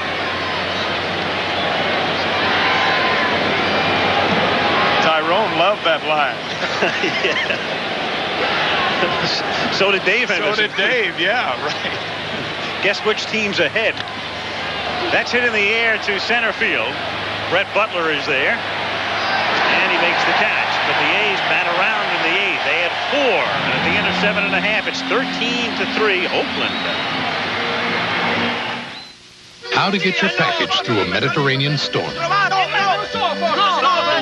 Most Federal Express overseas employees are from overseas, so they not only know the local customs regulations, they know the local customs. And that helps your package sail right through. Because when delivering in Rome, it helps to be a Roman. Federal Express, the best way to ship it over here is now the best way to ship it over there. McDonald's has a monster of an idea. Happy Halloween certificates. A book of 10 is only $1. Your gang can turn them in for free dessert treats like cones and sample-sized sundaes at McDonald's. Each book also comes with a mail-in certificate for this free Roger Rabbit when you buy your video cassette of the smash hit Who Framed Roger Rabbit. McDonald's Happy Halloween certificates. A deal so good, it's eerie. There's something elemental in us all. A basic need to seek out for ourselves a quiet place. Oshkosh now makes clothing for that search. Clothing that brings together the soul of both nature and man. Rugged, comfortable, enduring. Celebrate your natural instincts in Oshkosh Sportswear. Now available at Sears. Over its life, a Motorcraft battery delivers enough energy to light up a small park. Like Candlestick Park. Shouldn't you install that peace of mind? Motorcraft quality parts from Ford. Now, what makes me look so successful? This watch? Well, it's absolutely worthless in a business situation. When I leave the room, it leaves the room. My brochure stays behind. Think about it. Find out about Fergie, the Duchess of York, Kathleen Turner, and Ted Danson. I'm sweating profusely, so I guess the answer is yes. The all-new Barbara Walters special Wednesday night. 13-3, the A's on top. Those in yellow making a change or coming into the game. The new right fielder, Stan Javier. He'll hit in the 2 spot. Lance Blankenship, the second baseman, stays in the game, hits 9th. The new pitcher is Rick Honeycutt, who will bat in the 3 spot. Canseco comes out of the game. Tony Phillips at third base now moves over from second. So you saw the defensive alignment as Honeycutt takes the mound after Stewart goes 7. And Donnell Nixon will lead things off against Honeycutt. So Nixon batting for Butler. He'll be followed by Thompson. And Litton has already come out on deck, so even Robbie will come out of the game. And then Clark. 2 hopper to short. One-handed by Weiss over to McGuire. And quickly 1 away. Robbie Thompson due up, and Greg Litton to bat for him to make his first appearance. Goodyear blimp hovering high above Candlestick Park, where they have begun to file out, as you might suspect. But did we get an official attendance figure tonight? We'll have to round that up for you. It was totally sold out as Litton grounds one just out of the outstretched reach of Weiss into center field for a base hit. So Litton is on with 1 out in the 8th inning, and Will Clark will come to the plate. Well, Litton, who had an excellent year, a utility player, can play a little bit of the outfield, infield. An alley hitter, and he does what you want to do when you're trailing by 10 runs, 13-3. Hit it back up the middle. Another perspective, you got a pretty good idea of what kind of range Weiss has at shortstop. Almost got to that ball. The attendance tonight, 62,038. And that's just about total capacity. Clark fouls it away. I thought, actually, the only people who probably didn't show up are those who may have thrown away their ticket stubs or lost them. I know a lot of people obviously came to town and then had to leave town for whatever reason. But about as close to capacity as you can come, though they have begun to filter away. 0-1 on Clark. Of course, for those who have followed this franchise through the years, it is some sight to see this place filled. The Giants were a team that were a step away from leaving the area in the mid-'70s, the nadir of the franchise. Horace Stoneham starting to run out of money. In fact, it precipitated the great line by then third base coach Joe Amalfitano in 1974 when Patty Hearst was abducted and nobody had any idea as to her whereabouts. Joey said, why don't they check the upper deck? Nobody's been there for 5 years. Clark fouls it away in the count 1-2. But Bob Lurie took over in '76, and back came the franchise and the A's as well under the Haas family. And now the Bay Area, once thought by some to be unable to support two teams, does so now to the tune of next year probably over 5 million people.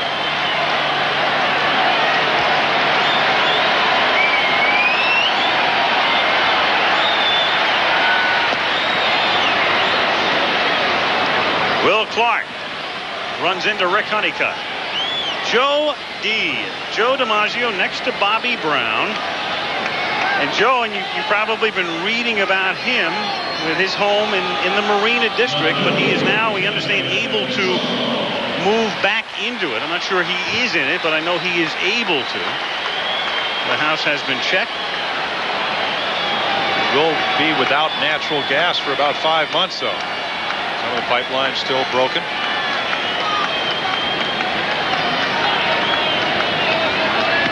Kevin Mitchell takes a strike in the count 0-1. Well, the earthquake, of course, knows no boundaries, and that's brought home when you take a look at that shot of DiMaggio waiting in a line with his neighbors, trying to check his home last week.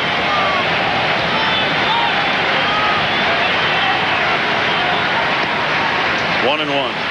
There is a fella in the ballpark tonight, as a matter of fact, who was going to move into his home on the same street on which Joe DiMaggio lives, and that's Bob Welch.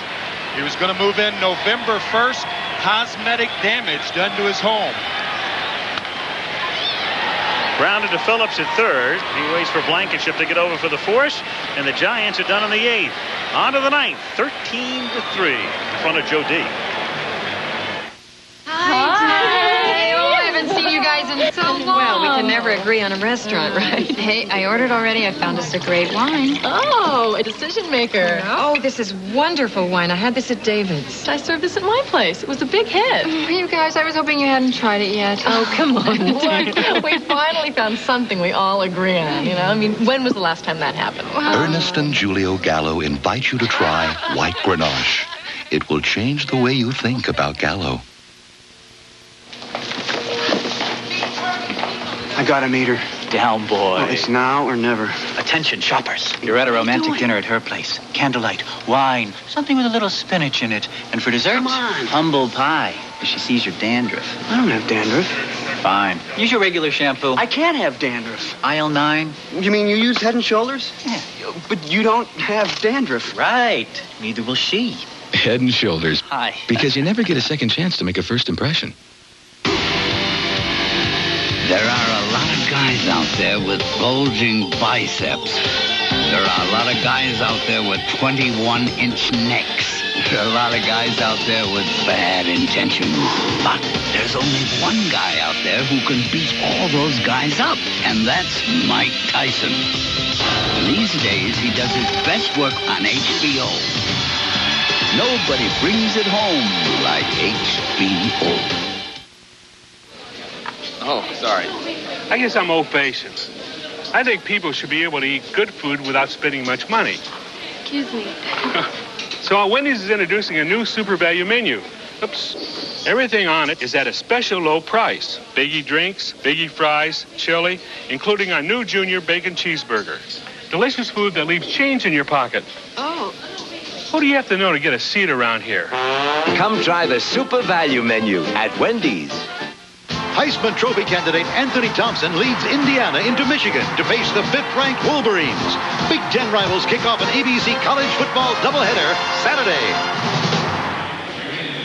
For the Giants now, Donnell Nixon to hit for Butler. Spells Brett in center as well, hitting in the 1 spot.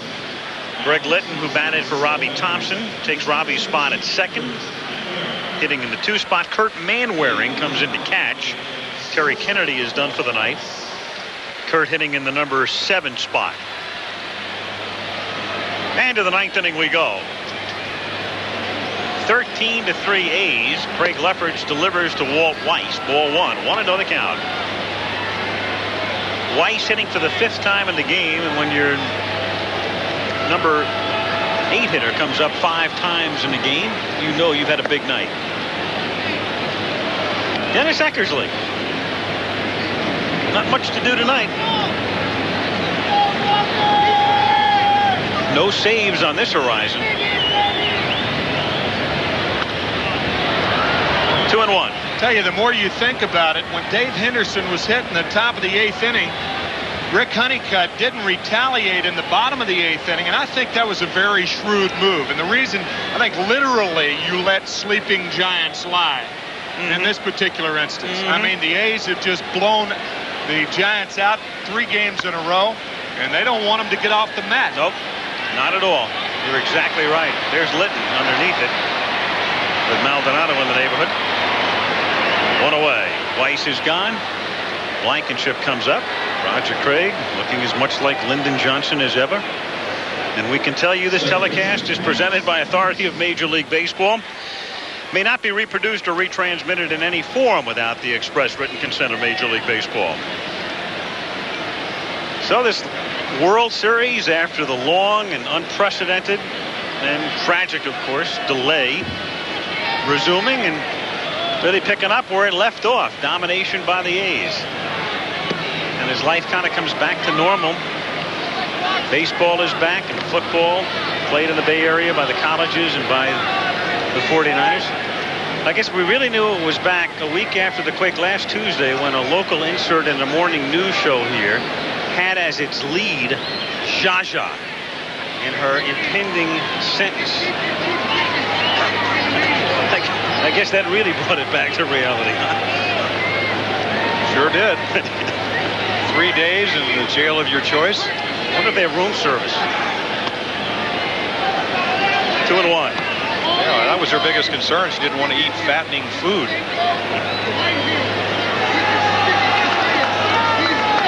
I wonder if they put stars on their menu. You know, these are the healthy dishes.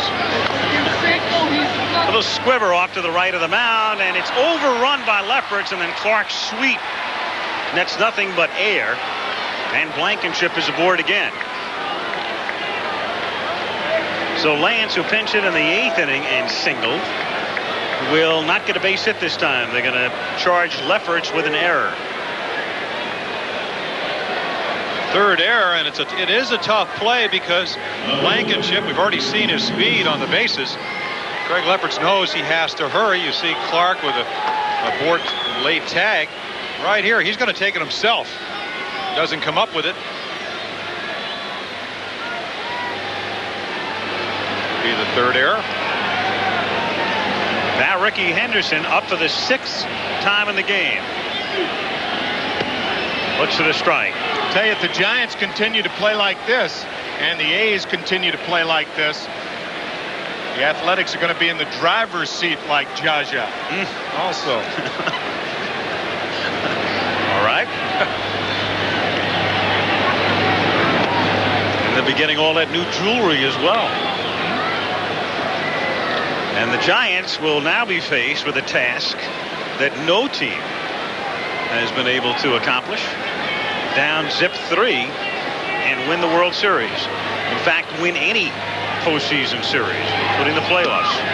Strike 1-2. Don Robinson goes to the mound tomorrow.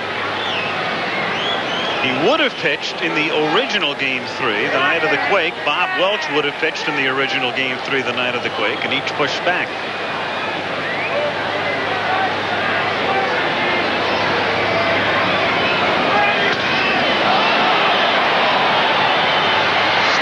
For Mitchell.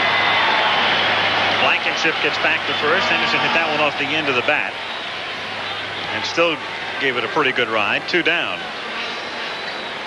Saw that shot of Bob Welch. He was telling us before the game that he and his wife had looked for that house on the same street as Joe DiMaggio for 18 months and had yet to move in it. Closed it, and then the earthquake hit. Yep. About 10 days before he was supposed to move in. Mike Gallego will now pinch hit here in the 9th inning. Gene Nelson in the bullpen. What they did, they moved Javier when he came into the game into the 3 spot. We had assumed they were going to put him in the 2 spot. Normally you take the non-pitcher and move him higher in the order, but they're staying on deck batting in the 3 spot. So Gallego is really hitting for Honeycutt, and we'll see Nelson in the 9th inning. And Gallego fouls it back. And there is Gino, who will finish it up.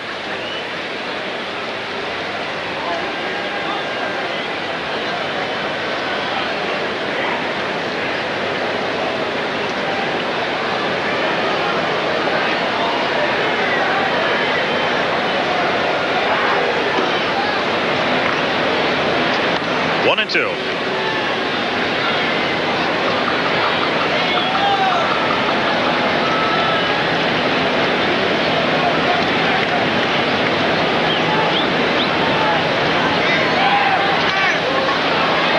Softly to right, loved by Maldonado, and the Giants come up in the bottom of the 9th, trailing by 10.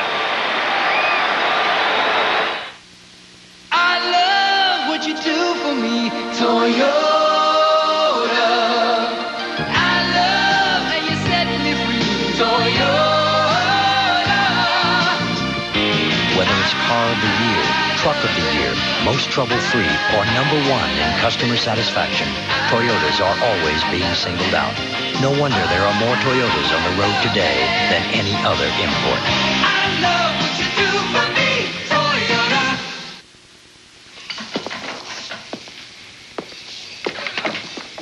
I put a spell on you.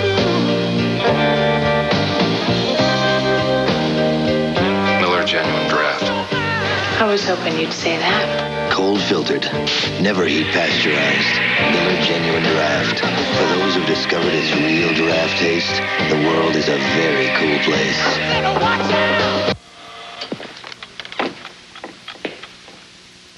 A6, hurry and you'll make it. Delta Airlines ticket agent Sam Singletary knows how to get people moving. Mr.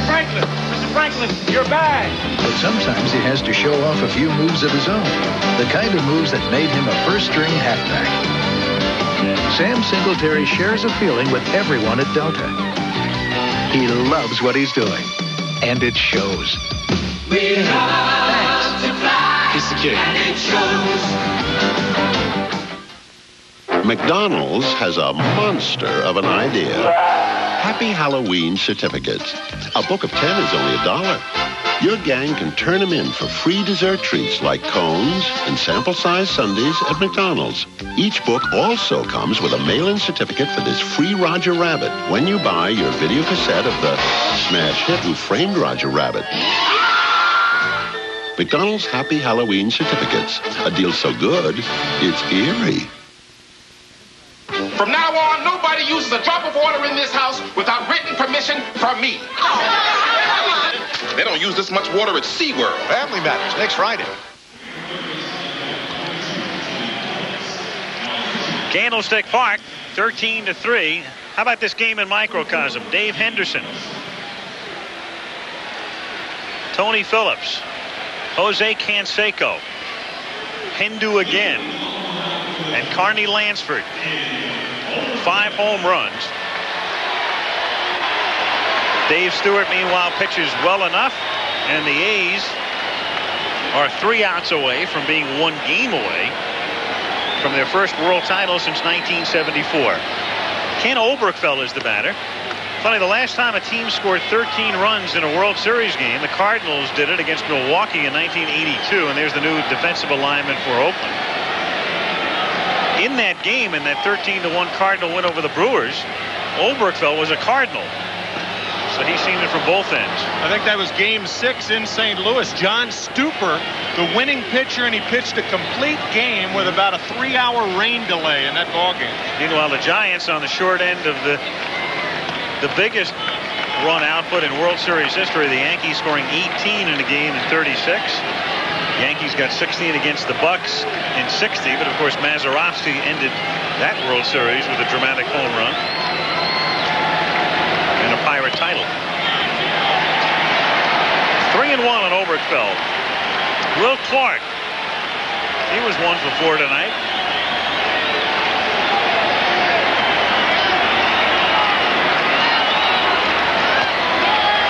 And a walk to Oberkfell. So Gene Nelson Wilson, the third pitcher. And you saw the new defensive alignment with Tony Phillips moving to left, Mike Gallego now at third, and Matt Williams coming to the plate.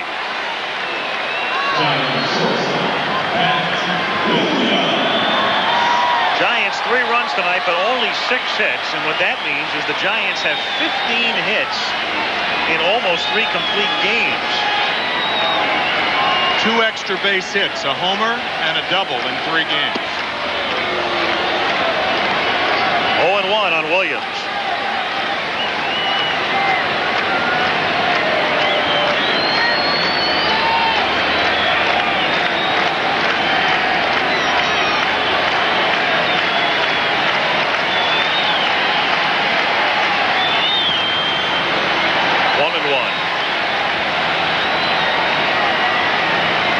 Maldonado. And the Giants go home tonight and come back tomorrow, and we'll be with you at 5 o'clock local time, 5 Pacific, 8 Eastern for Game 4. Shallow left center field. That was Phillips giving way to Hendu, and Dave Henderson makes the catch. Well, you're seeing all that Tony Phillips can do tonight. He even gets into that picture for us, and we talked about him. He's moved from second to third, and there he is in left field. Ricky on the bench for the rest of the night. 1 away. Tony Phillips. What LaRousse is able to do tonight too is get everybody some action. Gets Blankenship into the game. Javier. Waring takes outside, ball 1. It's turned into a game like yesterday's game that the A's played against their winter instructional league team. Trying to get everybody in the game and get some work.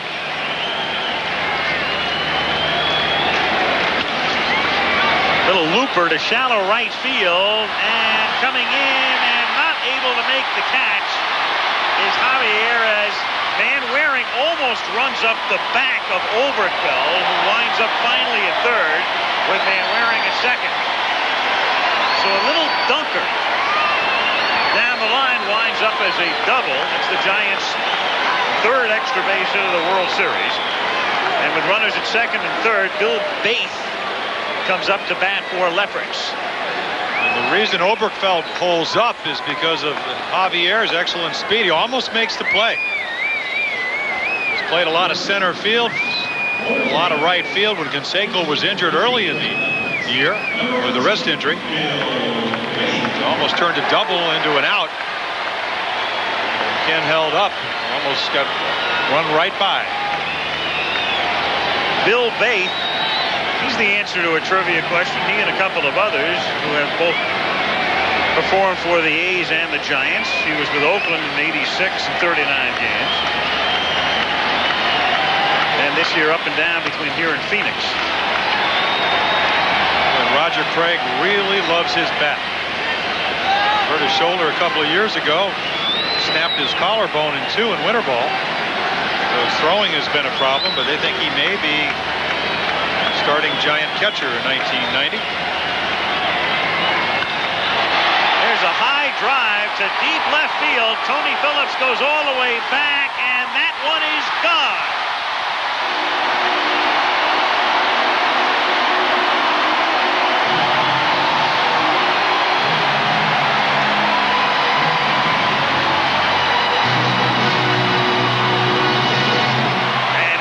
Stayed with us, you have just watched a little bit of World Series history. 7 home runs in a game.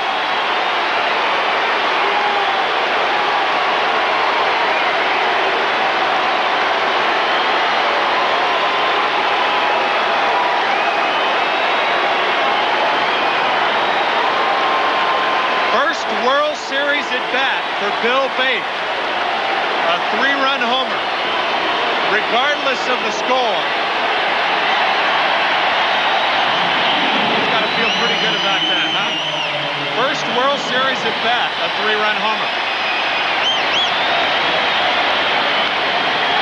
The next pitch is drilled foul by Maldonado, and the count is 0-1. How many guys have homered in their first World Series at bat? Well, it's happened on 20 occasions. the last time, Canseco, last year when he hit the grand slam against Tim Belcher.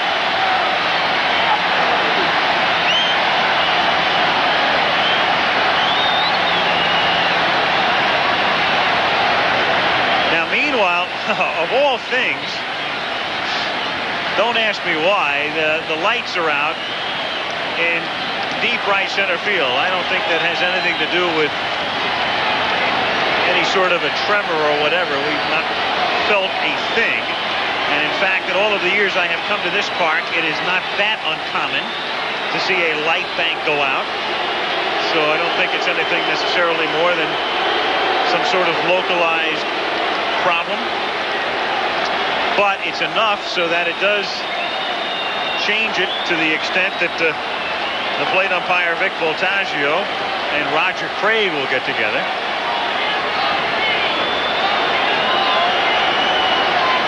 And what will they decide to do? And Roger says, okay, let's keep going. We've got enough light.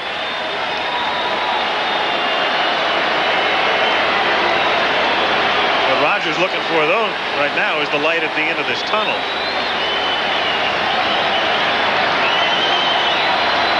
13-6 is the score. Well, in a World Series we will never forget, obviously. They're going to wrap this one up without a light bank.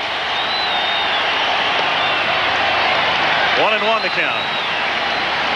There it is. Somebody didn't pay the bill.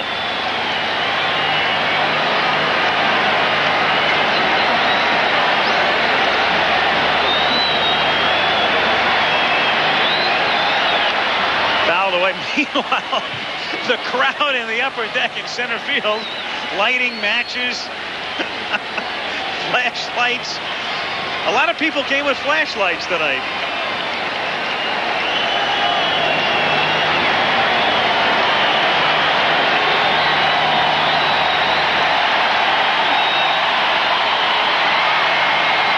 Two and two the count.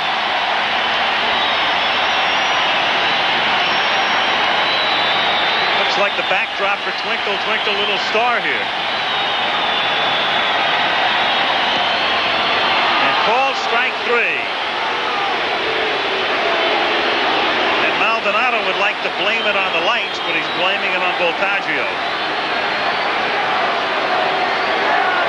See for yourself, 2-2 pitch. Andy thinks it's low. Vic thinks it's not. They always get the last word. Two down.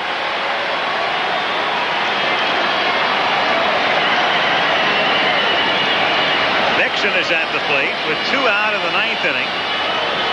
And time called as somebody throws a ball onto the upper deck.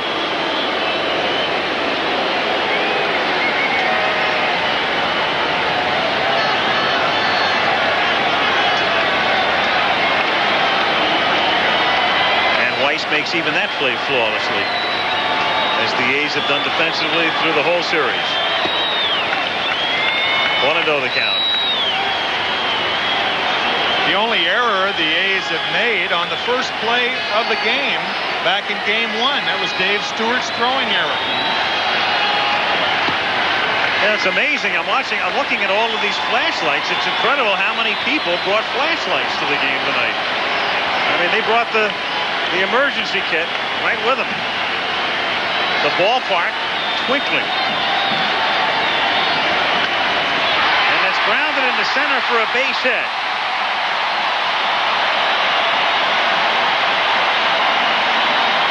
Nixon with a 2-out single in the 9th inning.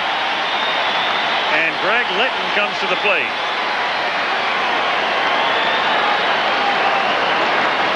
And Todd Burns throws in the bullpen.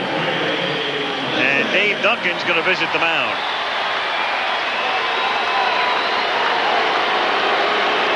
And actually, it's La Russa who's going to visit the mound. After Duncan had started out, Tony says, nope, I'll take care of it, and bring in a reliever. Announcing a new generation of owner satisfaction. We're so sure you'll love your new Oldsmobile. We'll let you return it within 30 days or 1,500 miles if you don't. Who else does that? Unlike some warranties, Oldsmobile's covers just one part. This is the part. Oldsmobile now offers roadside assistance around the clock, even in places where there aren't any clocks. The Oldsmobile Edge, there's nothing else like it. Well, fans, it all comes down to this moment. This is where it all gets decided. Johnson steps in, checks the signs,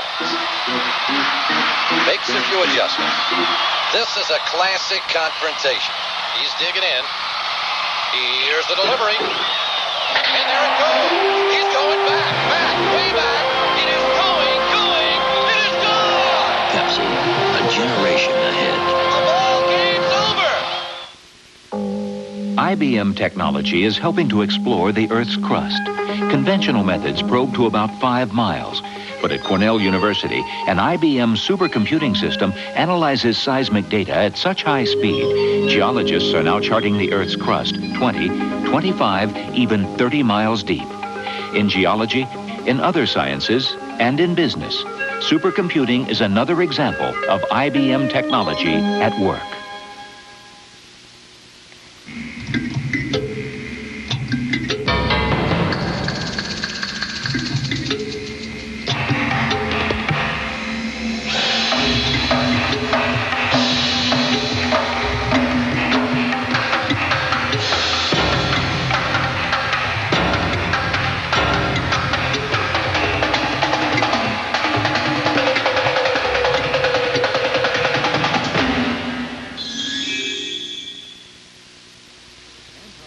From now on, nobody uses a drop of water in this house without written permission from me. They don't use this much water at SeaWorld. Family Matters, next Friday.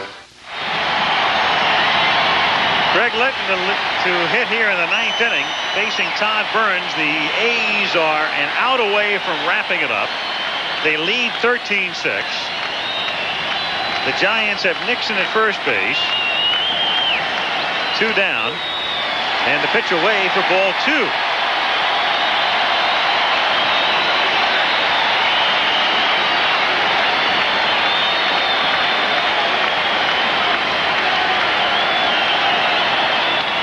And that's grounded fair down the left field line and into the corner. Nixon heading toward third. Phillips tracking it down in foul territory. Nixon around third. He'll come in to score on a double by Litton.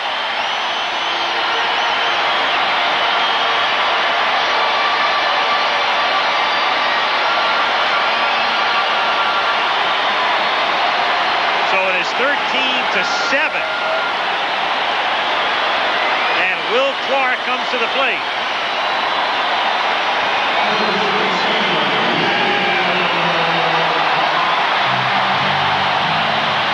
Litton's second base hit. Good hitter's count. You see the first pitch to Clark. It's high. I don't know if they ever came back from 10 runs, but I do know they came back from trailing by 7 and by 9. Giants did.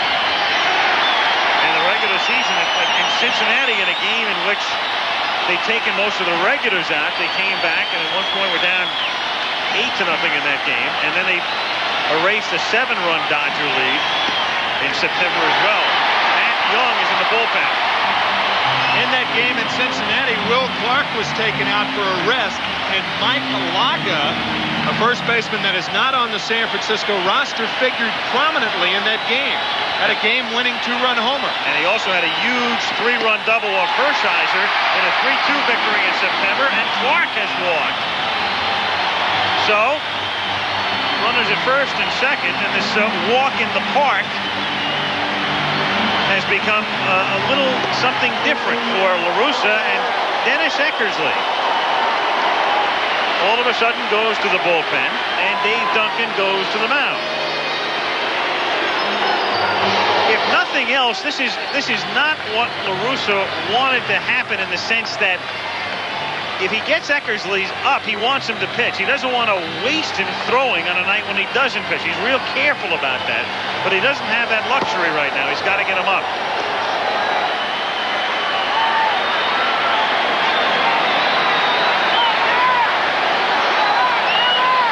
(13-7).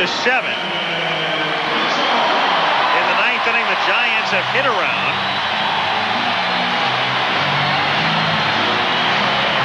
Mitchell 1 for 4 tonight.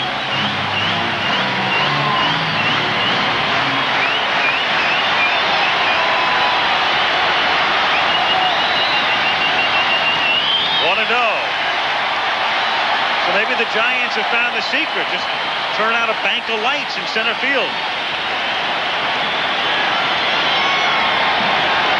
They are still without power. 1-1.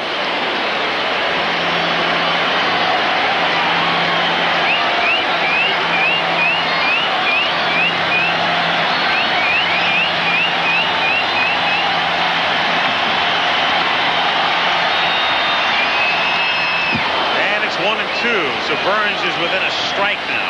It's a funny thing. We lose power in a night where the most power ever as far as home runs has been exhibited here in a World Series game. 7 home runs in this game. And now the power is coming back. Sporadically.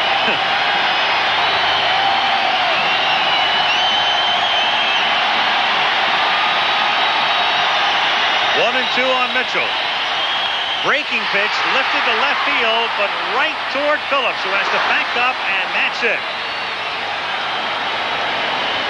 So the Giants in the ninth send 9 to the plate, get 4, but come up well short, and the A's are 1 victory away from their first World Championship in 15 years. And the Giants are looking right into the face of a task that no team has been able to accomplish, down 0-3 to come back to win either a World Series or a League Championship Series.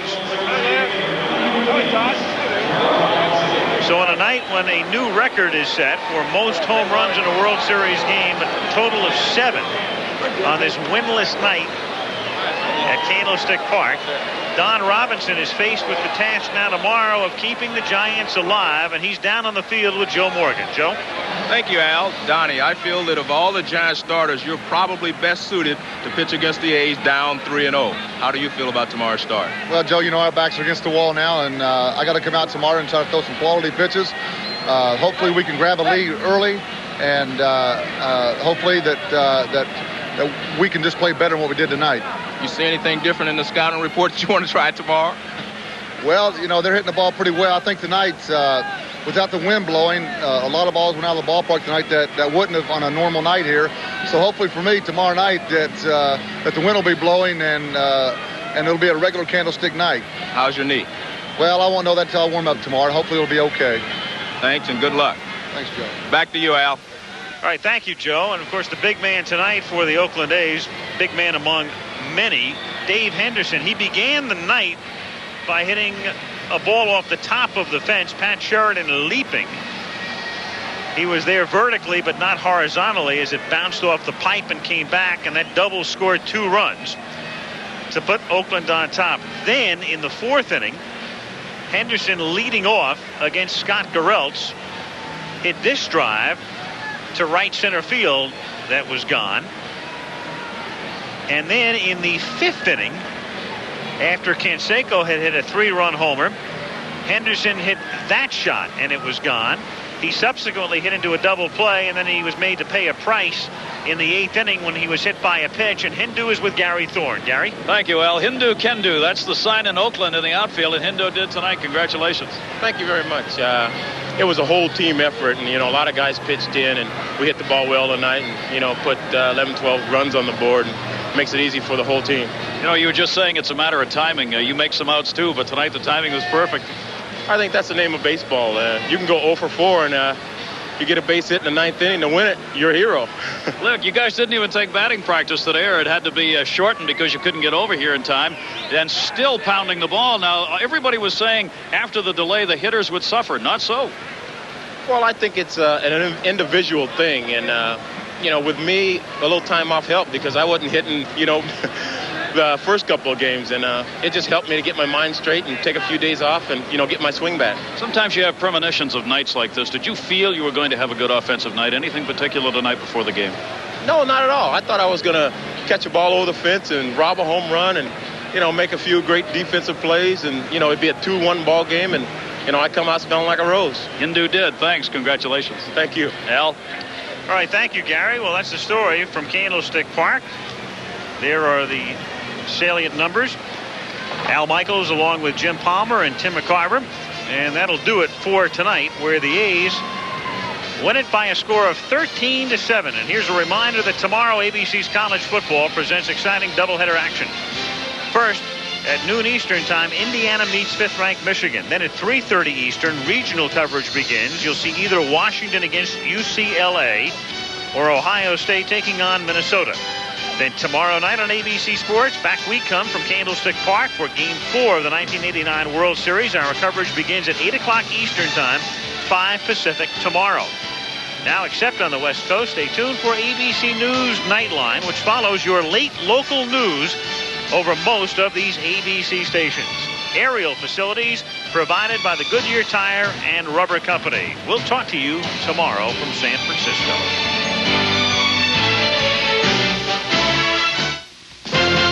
Game 3 of the 1989 World Series has been brought to you by Miller Lite. When it's Miller Lite, less filling tastes great. By AT&T, the right choice. By Merrill Lynch, a financial firm built on a tradition of trust. And by Federal Express, the best way to ship it over there. This has been a presentation of ABC Sports, recognized around the world as the leader in sports television.